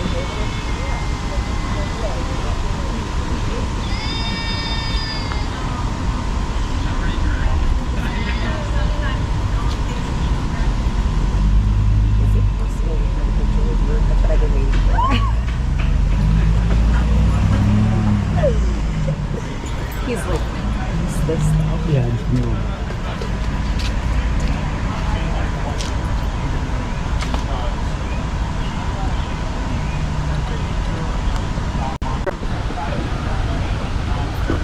They're calling us over.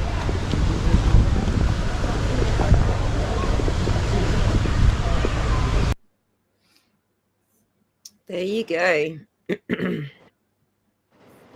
Yep, so that's it. Let me post your channel into the chat.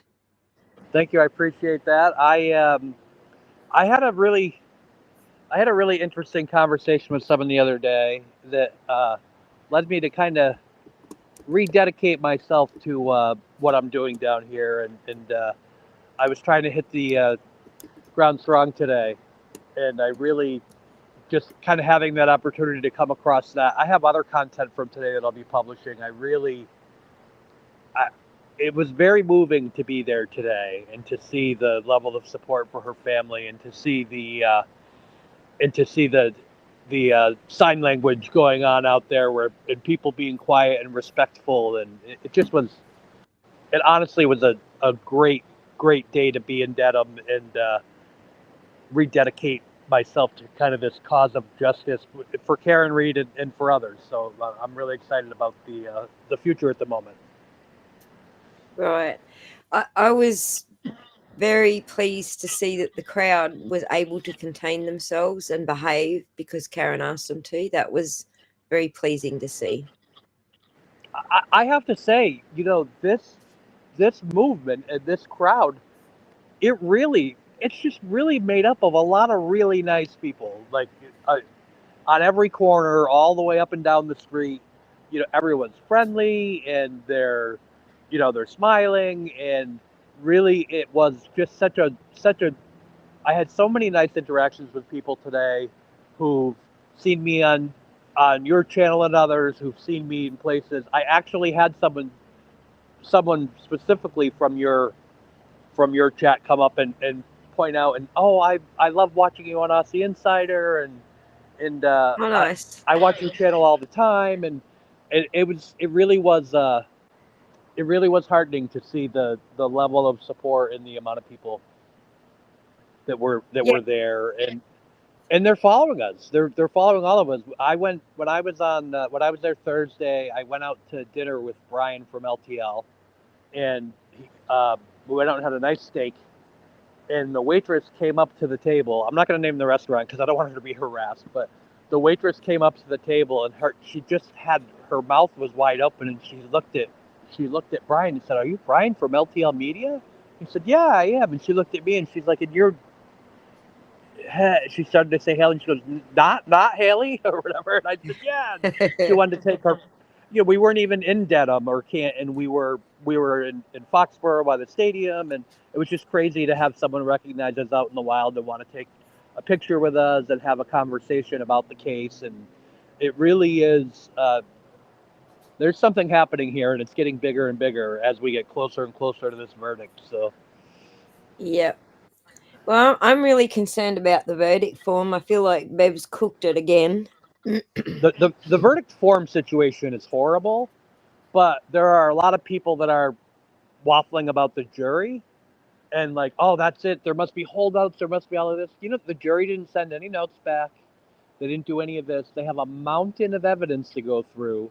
They're probably just Right. taking their job seriously. So I'm not worried about the jury. I am worried about the jury form, but I'm not worried about the jury. I'm pretty confident in the jury so far from what we've seen. I feel better about this jury than the last one. Right, me too. I felt good about the last jury, and then they started talking. I was like, yeah, okay. Yeah. Oh, I know. That's true. It's all that. The thing is it's all speculation at this point, right? We're guessing. This jury could be great for Karen. It could be horrible for Karen, and that's how this game goes, right? We see this over and over and over again in these The cases. thing that concerns me is that Bev's got like a funnel happening straight down into we've got to find a guilty for something sort of thing. And what bothers me about it is the one thing that they probably will find her guilty of is her own admission that she was drink driving, which is actually nested under charge 2, which is still manslaughter. Right.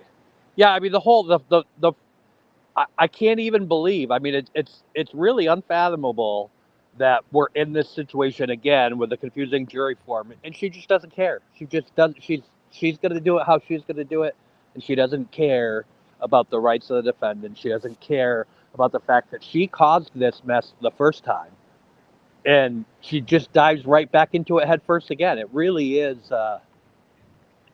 It really is something to behold. Carol M., that's exactly what Australians would do. We do it on our voting forms every year. I remember one year the big thing was everyone drew a box on the top of their voting form and wrote Jon Snow for Prime Minister, which was pretty funny. But that's what we do in Australia. Yep. Sorry for the beeping. I'm putting my seatbelt on. It really is. It really is.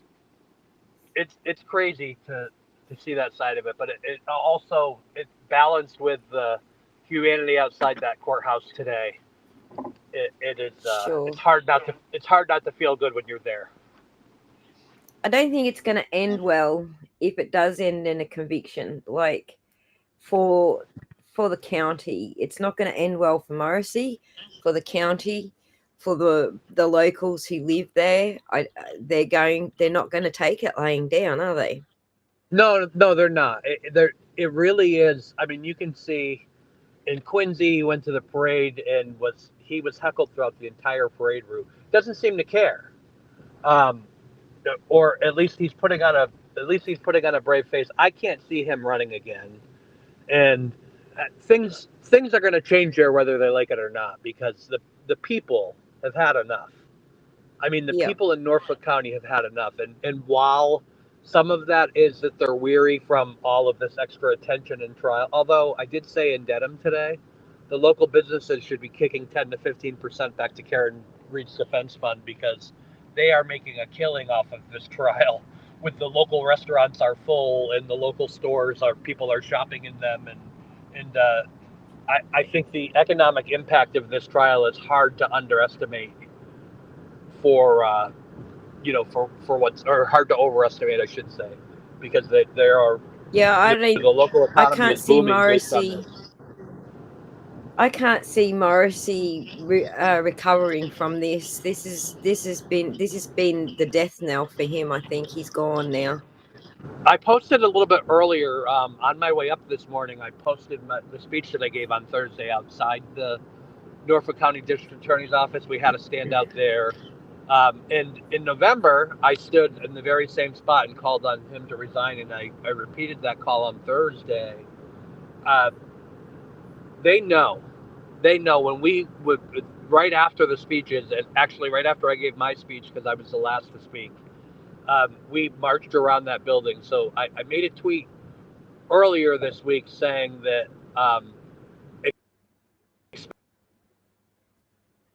or in a parade, they're booing you along the way, and if you don't show up we're gonna break parade to you, and that's what I intended to do. That's what we did on Thursday. We brought the parade to him, and when we marched around that building, when we know where the DA's office is, or on the backside or whatever, and when we get over there, you can see the blinds are closed. They have like vertical blinds and they're closed, but you see phones sticking through the blinds trying to record us out the window, and we make sure that they hear us when we get back there, and they know that the people aren't standing for this, you know. Yeah. That's freaking awesome. I'm going to have a look at your speech that you said you posted, because your speeches are always pretty bloody good. Thank you. So I appreciate it. There's one little edit. You'll see there's a little jump, because at one point I have a little teleprompter app on my iPad, and I turned my iPad sideways and it jumped to a different part of my speech. So I do like, while I can speak off the cuff, I do like to try and prepare my remarks. And in that case, I did. So there's a little jump cut. And if you didn't have that jump cut, you would hear me saying, "I'm sorry, give me a moment, I've lost my place." But I did cut that out for the YouTube video. And Resistant to Silence channel was broadcasting that live, and within 2 hours had over 70,000 views. And so I did talk about the thousands of people who are going to watch this at home. I didn't anticipate it was going to be that many thousands so quickly. And I haven't even gone back and checked it what the number is now, but it was crazy. I'm sure I think it might have been their best stream to date. And so I was happy to have been a part of that. You know, it was a big deal, but I knew we'd get good play. Thursday was a no-brainer for me, because I was able to do the Aiden Carney trial right into the standout. I was the MC of the standout at the DA's office, and then right into my appearance on LTL's in studio appearance. So it was kind of a no-brainer for me. That Aiden Carney outcome was pretty bloody good, wasn't it? It sure was. And I was really torn, because I had to leave there at the lunch break to go over. And I'll tell you, like, the beginning of that, it was crazy. You know, the first thing was Matt McCabe's brother was testifying, so he had done his direct testimony the day before, and so he was coming back for his cross from Bradle. And right after that, the Commonwealth rested, and Bradle started his case, and his first witness was Meredith. And in the first question, Meredith, Cosgrove asked her, said something along the lines of, "You don't like Lindsay Gaetani very much, do you?" And she said something along the lines of, "I don't like liars." And he lunged at her. "That's not my question. Answer my question." But the way he did it, like, it was like he must have watched YouTube videos on how to do a tough cross-examination. But it was so out of place and inappropriate.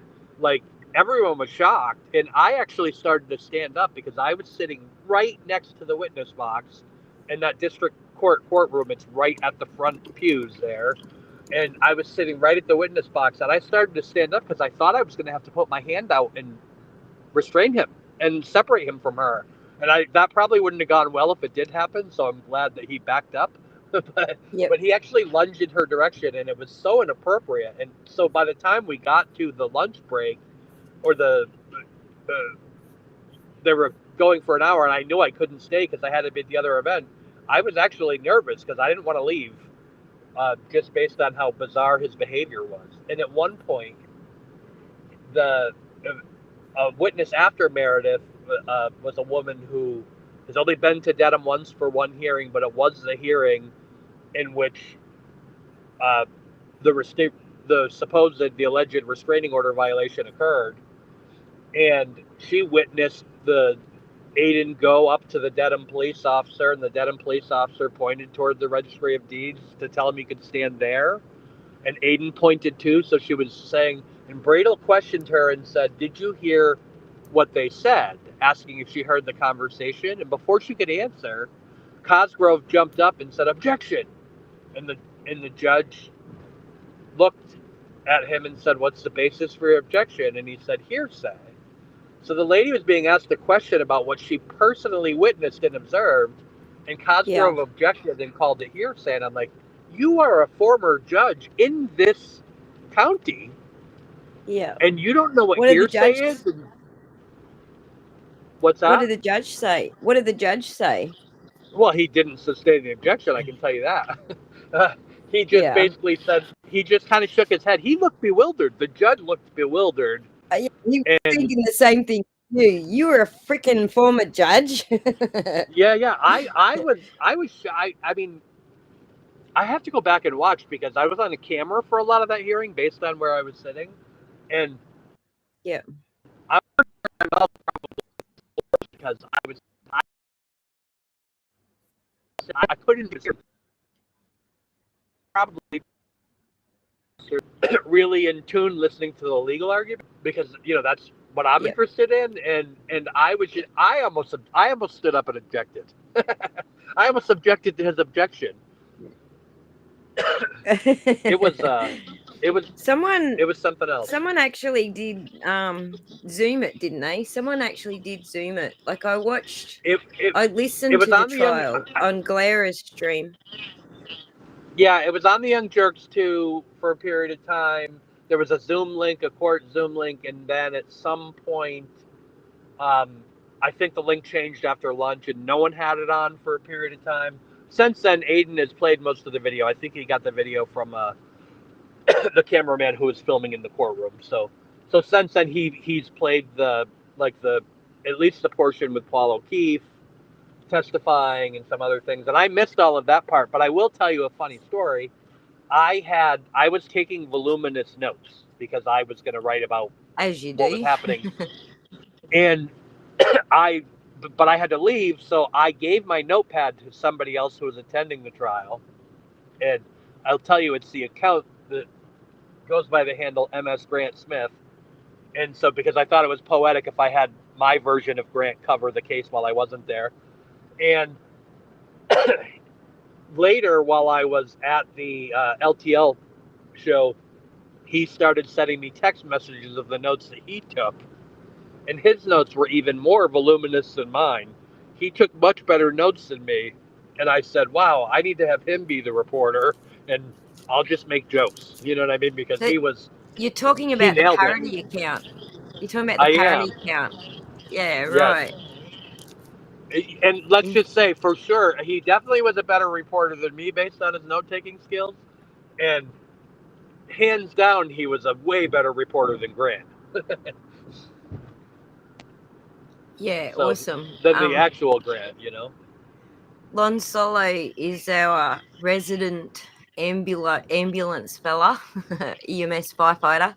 He says, I hope Canton folks also call out Nuttall and McLaughlin for their oaths as firefighters.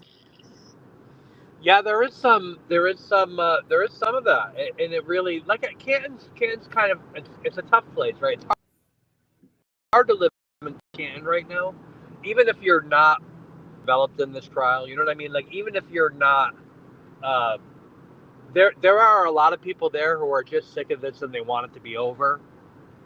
And some of them are so sick of it and they want it to be over, they don't care what the verdict is, which is sad, because obviously there's a whole bunch of us that are out there fighting for them and for their community and for what's happening. But that because it's not just Karen's rights, it's everybody's rights.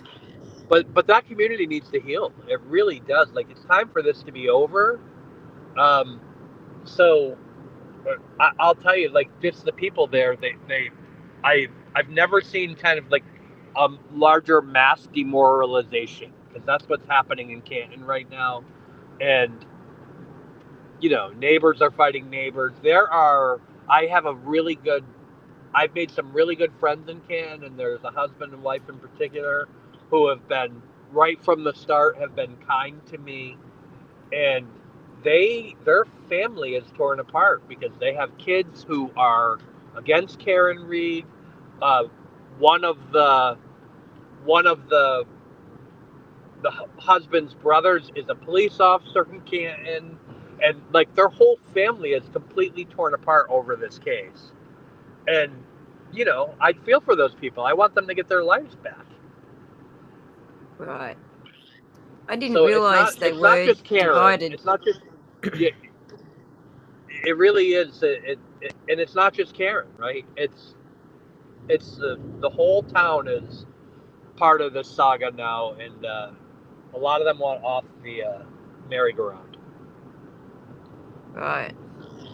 Well, that's interesting. Very interesting, because I've been battling the mainstream media saying everyone is so divided. And I'm like, no, we're not. We're all supporting, like 95% of us support Karen. That's not division. That's the opposite. Right. No, yeah, I agree with that 100%. But when it comes to like Canton itself and the people in the town, again, I don't see. It's not that people are choosing sides and picking the cops over Karen or whatever else. There is some of that, and I think that's to be expected within the community, because those are, you know, it's hard to stand up against the police in your own town. Yeah. So I get it, but so many of them are so sick of this. I think that they've just become demoralized to the point that they don't care what happens. They just want it to end. Yep. Not my friends. My friends in Canton are steadfast. For sure. Well, that's interesting. So, yeah, I can see that it's affecting Canton more than it's affecting the wider community. Let's put it that way. Yeah, I think you're right. I think that's correct. Everyone wants off the merry-go-round.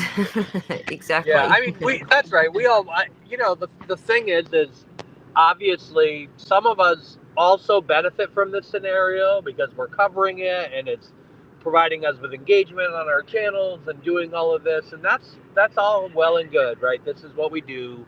It's you know, I can't say that I wasn't thrilled to end up in the situation I was in today, because it gave me a great moment.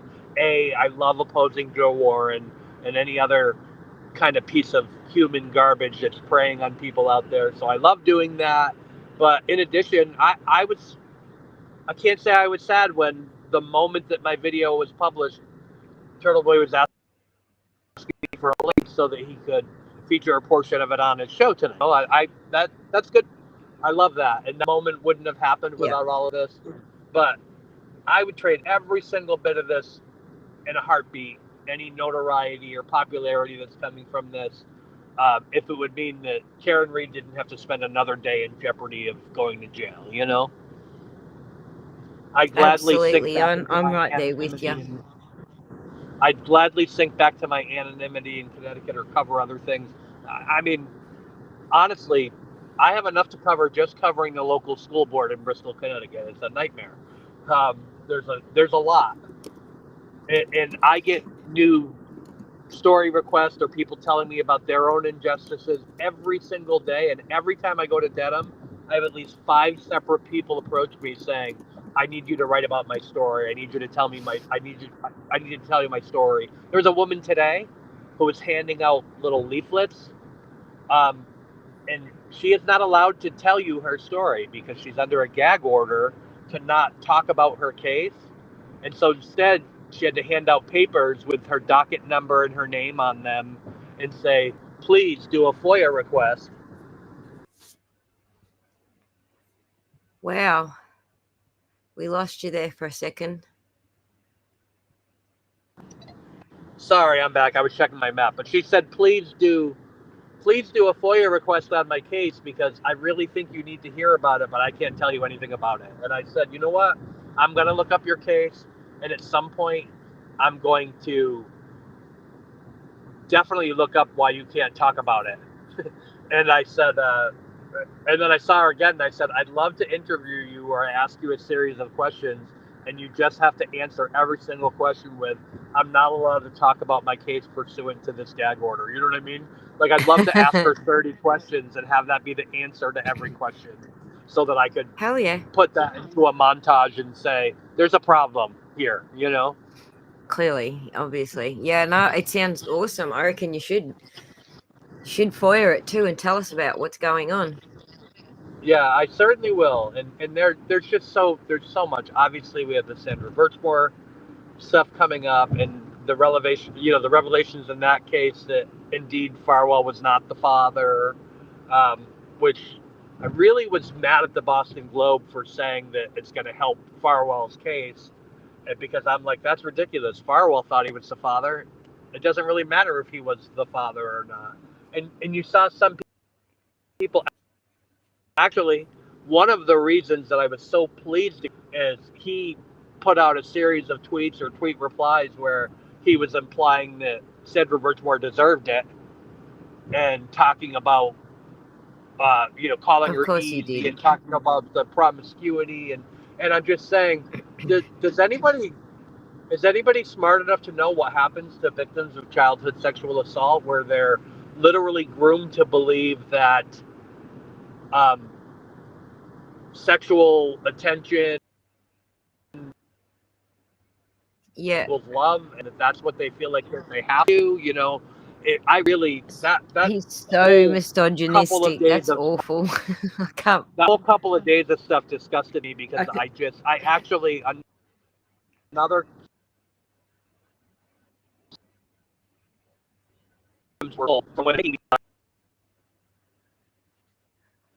they're talking about. I love to be there for women in that situation and be able to listen to their stories and talk to them and express my,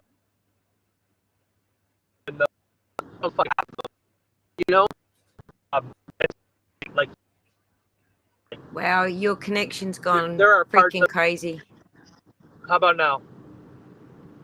All right, go on. Finish what you're saying. Yeah.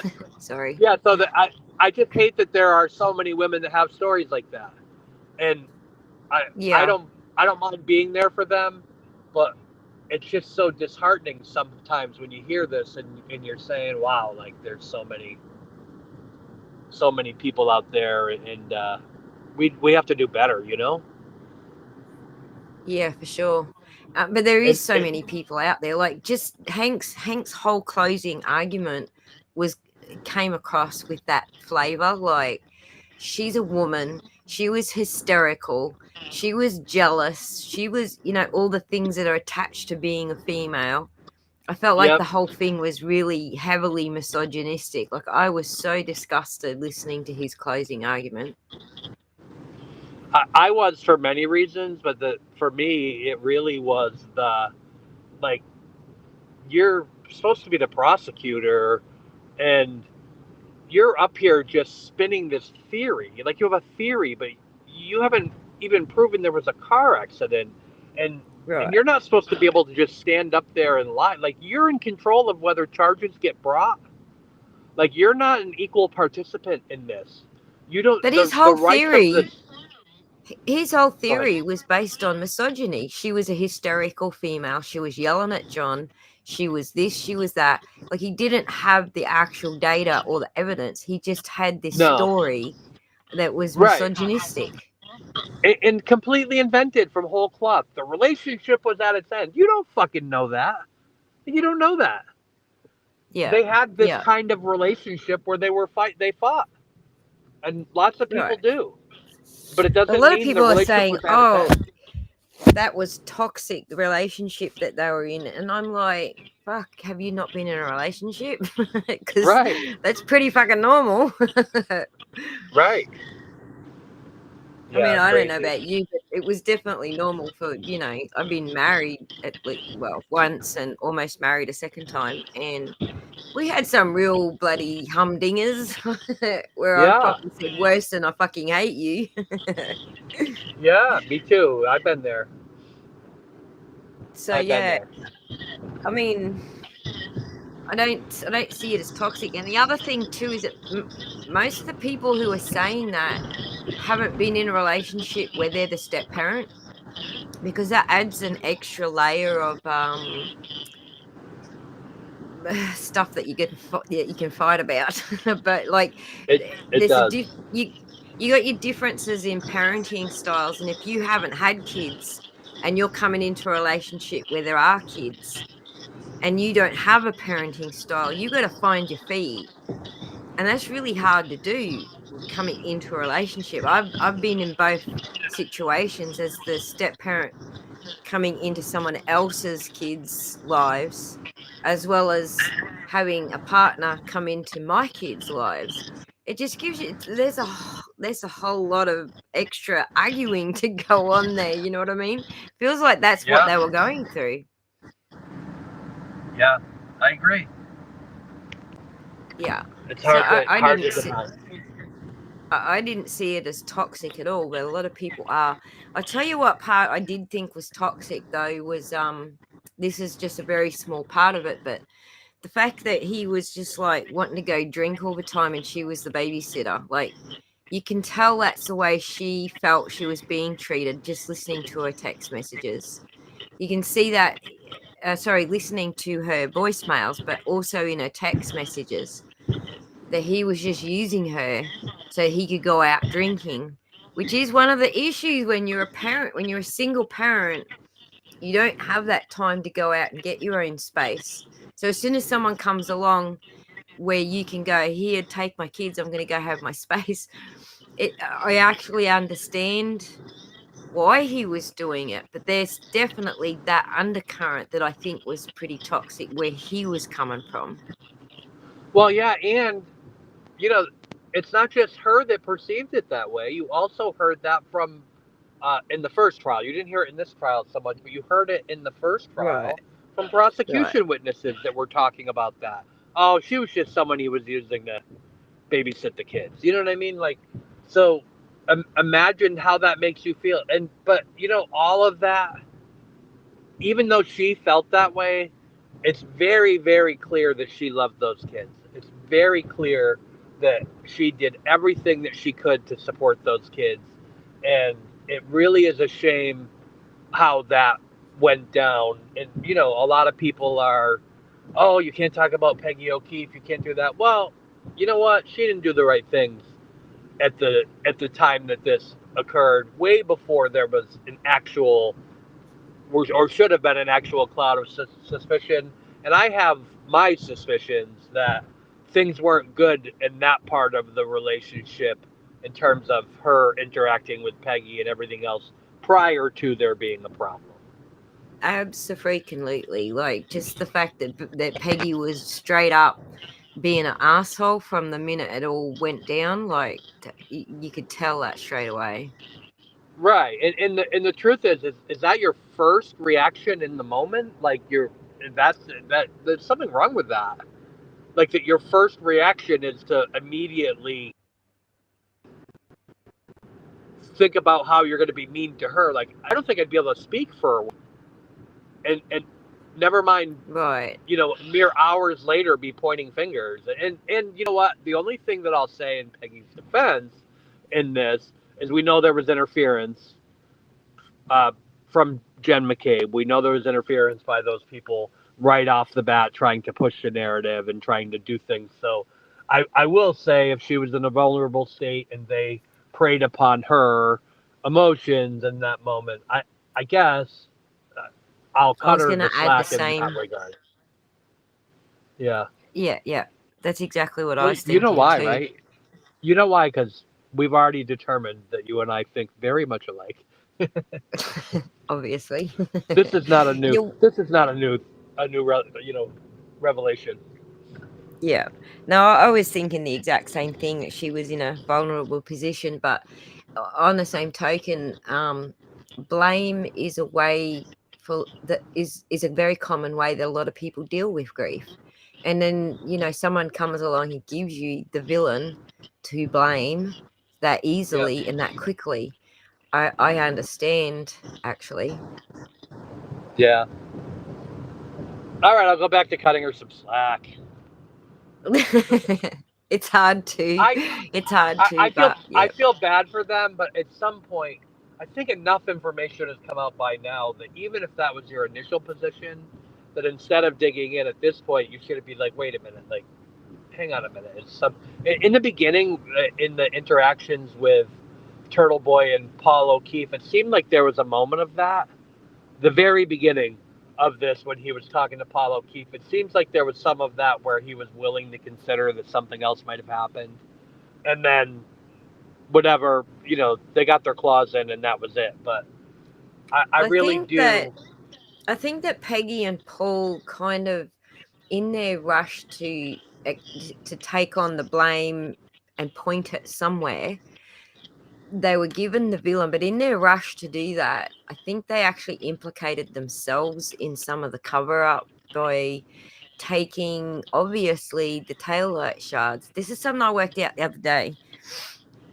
I don't know if you noticed it, but when Barros got up on the stand and said, this is the part of the light that was missing when I was looking at it, he pointed to the side of the car where those two little bullet shapes are, like those wind bullet shapes are.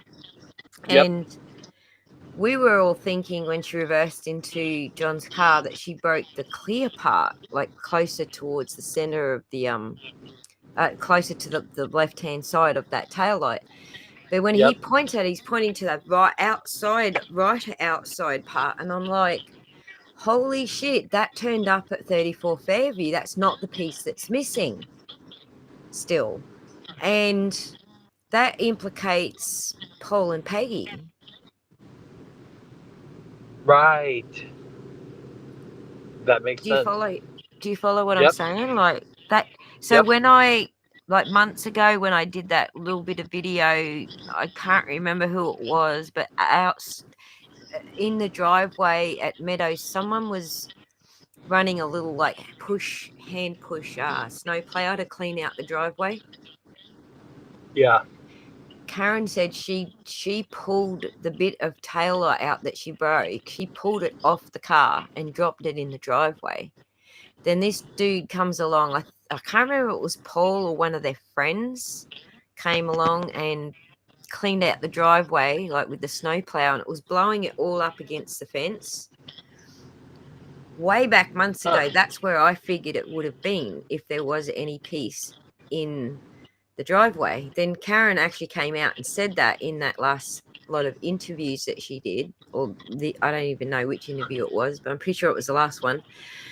That she picked it out, dropped it in the driveway. So that all comes back into play now, and that would mean that whoever plowed it found it before they were plowing, because if it was spat against the fence and the snow had to melt, then that would not account for them finding it. I guess actually it would actually account for them because Proctor started finding it when the snow had melted, right? Right. That's right. So that puts it back into, it probably did get blown against the fence.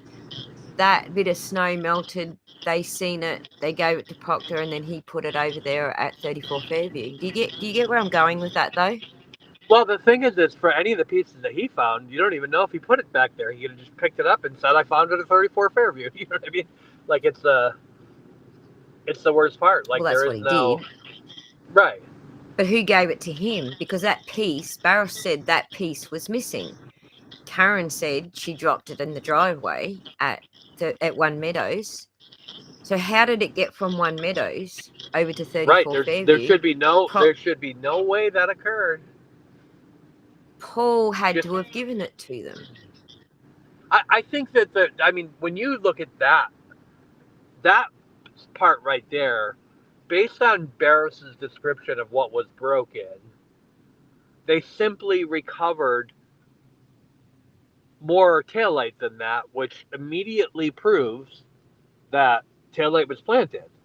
Because well, yeah, there obviously wasn't there was that like much 34 pieces extra. right, there wasn't that much taillight available based on Barros's description, and they found taillight that would have to have still been on the car when Barrows saw it. That means it was planted because that car was never again at 34 Fairview. So it's just that was the power of his testimony that I don't know that connected the dots well enough on that, because the truth is oh, I saw it this way, and people are like, oh, well, that must have been it. But the second part of that is, well, they've claimed that they recovered every single one of these pieces over a period of weeks at 34 Fairview, and that doesn't just mean that they were mistaken about the taillight or whatever else. It means for certain that the taillight was planted at 34 Fairview. Well, that's right. And the other thing that gives you that certainty is glass that turns up on the back of her bumper doesn't match any glass that's at the crime scene. So, like, obviously that was planted as well. Right. But we're supposed to now believe that the shards that are, in with the shirt were embedded. How were they embedded? They were embedded, or they were on top of, or they were stored in the same bag as. You know what I mean? Like, this is all, and every bit of evidence is like this. There's just nothing that's clear. It's all this big, murky, muddy mess that they've created. Nothing is clean. And the real world doesn't work that way. Sure, there are some things that are dirty, but every piece of evidence in the case, every single piece, they don't have one clean piece of evidence. They can't even say that a collision occurred. It's ridiculous. And on top of all of that, all those extra pieces of glass and that fucking plastic Tupperware lid and all the extra pieces of glass, all the extra pieces of tail light, Judge Bev shouldn't have allowed it in because it wasn't related to the crime. Right. It was never meant to be admitted into evidence because it wasn't related to the crime. They had to first establish that what they collected was related to the crime. How the fuck does Tupperware lid get related to the crime? Right. The defense should have tried to put it in, and then we would have never seen it.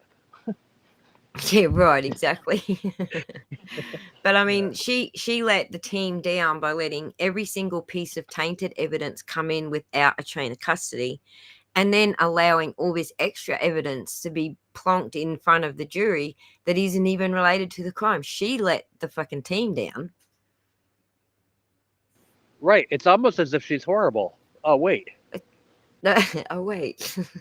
Yeah, it really it's just I don't even know. And you know what she's gonna get out of this? She's gonna get accolades. She's probably gonna get an award.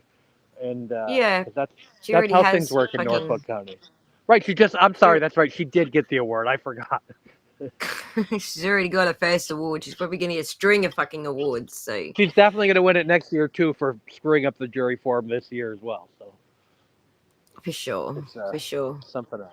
All right, well, I'm gonna get going. I actually had another stop, which I just got to my shop, and I have to load up some gear to work on at home tomorrow. And I do appreciate you having me on. As you know, I'm always happy to stop in and chat. So feel free to no worries. Hit me up. It's been a some pleasure more. having you.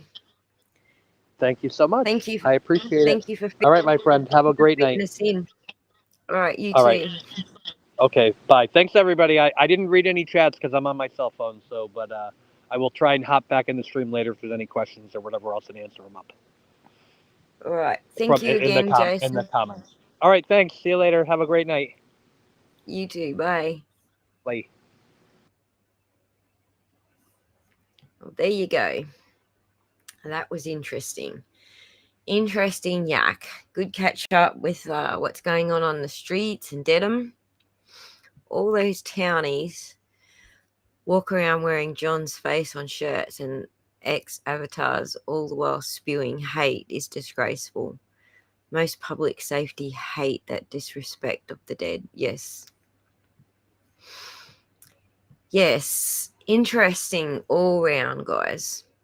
Eastman said on Justice TV, Eastman. Hang on. Eastman. Okay. I thought for a second Easter. Yep. On Justice TV that the O'Keefe family should file a wrongful investigation against CPD instead of, yes. Totally agree. Completely. So it's all very interesting what we found out, isn't it, guys? Very good to see Joe Warren getting his comeuppance. Pretty pleased about that. Wait, was that Jason? Yes, okay. That was Jason. That was Jason, as in not Hailey. But we didn't get to see much of his face, so it was probably hard to put the pieces together, but that was him. AKA not Hailey, which is what the thumbnail is a picture of, his AI. So let's do 5 minutes of speech from Jason outside of Morrissey's office to close out the stream with, and then I'll play a bit of music, I guess, to finish up.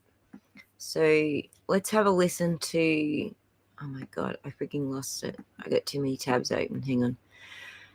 Close all those fucking tabs. We don't need all those tabs. Let's have a listen to Jason's speech outside of Morrissey's office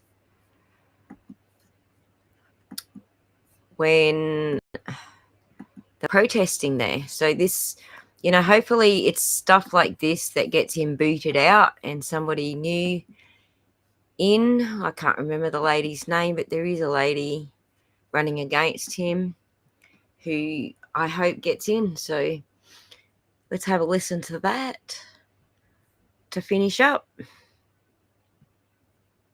Some of you may know me better as not Hailey Walbrecht on Twitter, and it's the most fitting username ever because, indeed, I am not Hailey Walbrecht. I am an independent journalist and an advocate for victims and frequent commentator on cases like all of the ones that we're here talking about today. And on November 13th, I stood in this very spot and called on Michael Morrissey to resign. Today, the second Karen Read trial is coming to an end, likely with an acquittal. And here I am again today, still calling on District Attorney Morrissey to resign. I'm here to say on behalf of all of you people and the thousands of people watching from home, we're not going to stop. We will come back as many times as we need to until the people of Norfolk County can live knowing that they don't have to fear their government if somebody more powerful comes along. Last time we were calling on him to do the right thing and dismiss the charges, and did he? No. Instead, he brought in the slimiest lawyer that he could find in Hank Brennan to make a further mockery of the criminal justice system in Norfolk County. Has he ever done the right thing? No. He hasn't. And in fact, the only consistent thing he's ever done is the wrong thing. He did the wrong thing in response to the murder of Officer John O'Keefe by charging Karen Read. He did the wrong thing by covering for the killer cop Farwell in the Sandra Birchmore case. He did the wrong thing when covering for the Boston police as they executed a helpless and dying Justin Root on the ground. And he did the wrong thing when pursuing Aiden Carney for allegedly violating a bogus restraining order and exercising his First Amendment rights. And he covered up for the criminal state troopers who entered into a conspiracy to arrest and jail Carney, simply to shut him up and prevent him from bringing his own misdeeds and the misdeeds of the corrupt troopers like Michael Proctor, Yuri Buchanan, and the puppet master corrupt state police lieutenant Brian Tully.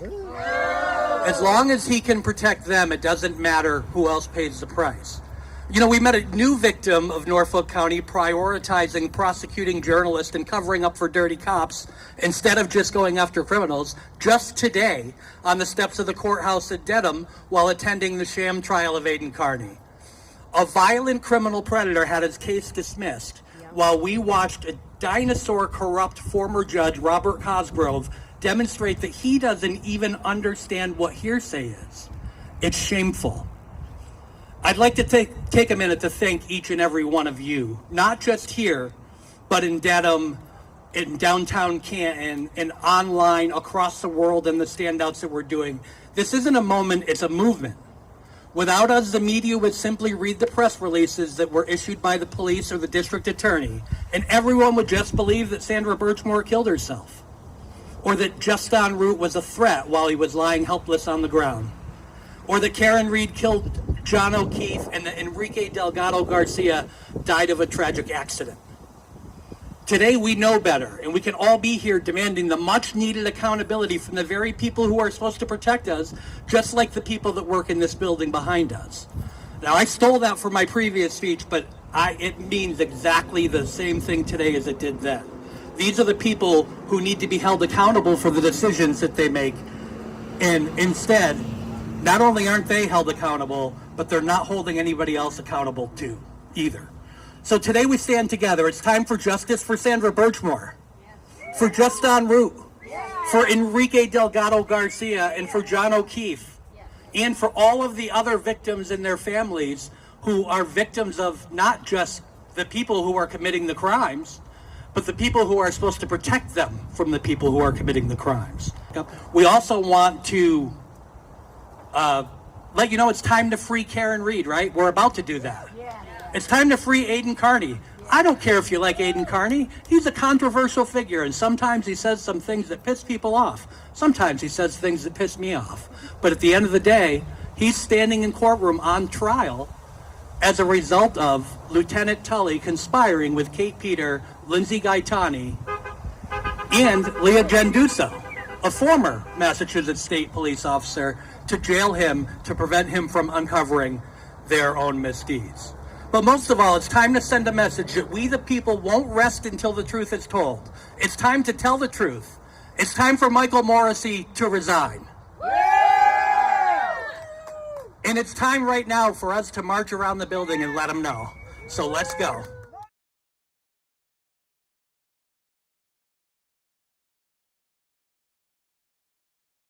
Whoops, I was muted. Hey, I only did it once this show. There you go. Very well said, Jason. Very well said. All right.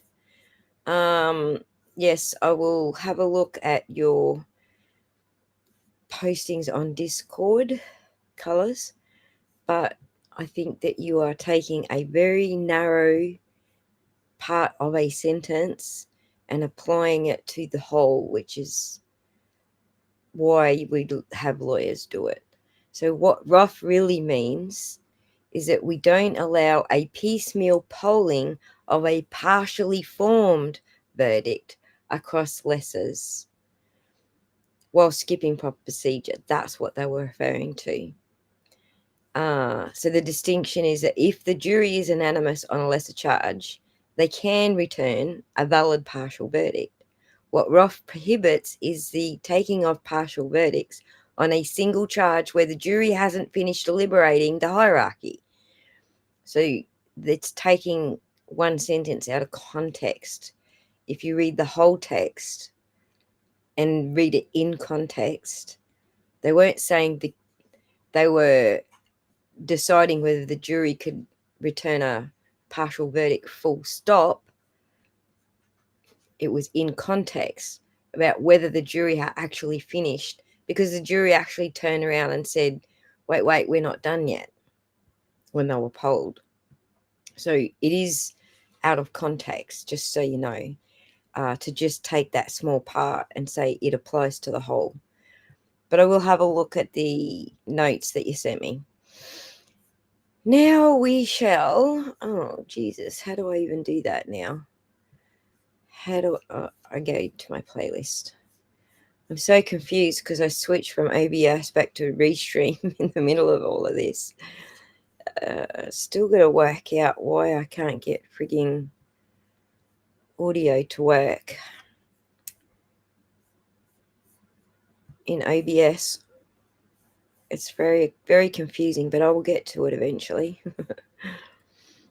We'll work it out one day. I noticed that even pros like Nick Rekieta still get echoes and still having problems getting through those things. So where's my playlist? Where's my playlist?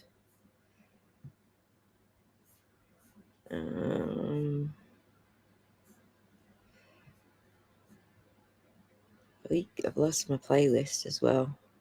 Oh, here we go. I found it.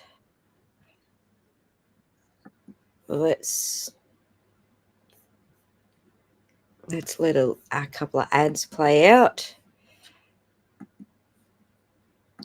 All right. What did I open with today? Let's close with...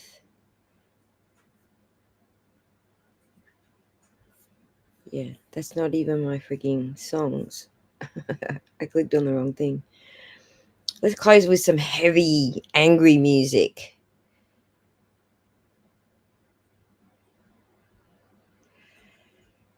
To go with the mood, because we're all so mad about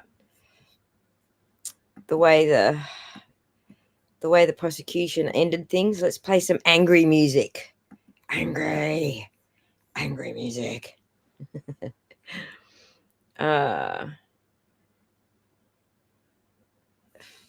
Yes, he has way too long. He needs to go. He needs to go. Let me share this tab instead. Let's go over here. Some angry music to close out with. Talk to you guys. I don't know when. I guess there's a verdict. If there's a verdict tomorrow, angry music for your mood. Good. Angry music for all of our moods, right?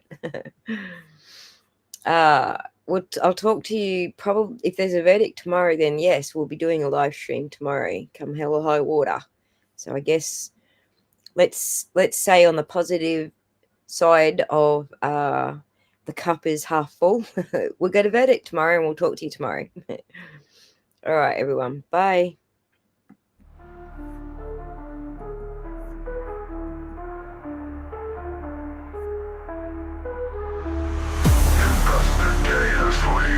Charged her with speed. Evidence was buried. Corruption and greed. Free Karen Reid. Free Karen Reid. Do what we need. Who can the deed? Free Karen Reid. Free Karen Reid. Do what we need. Who can the deed?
rushed her with speed. Evidence was buried, corruption and greed. Free Karen Reed, free Karen Reed. Do what we need, Lieutenant Dean. Free Karen Reed, free Karen Reed. Do what we need, Lieutenant Dean.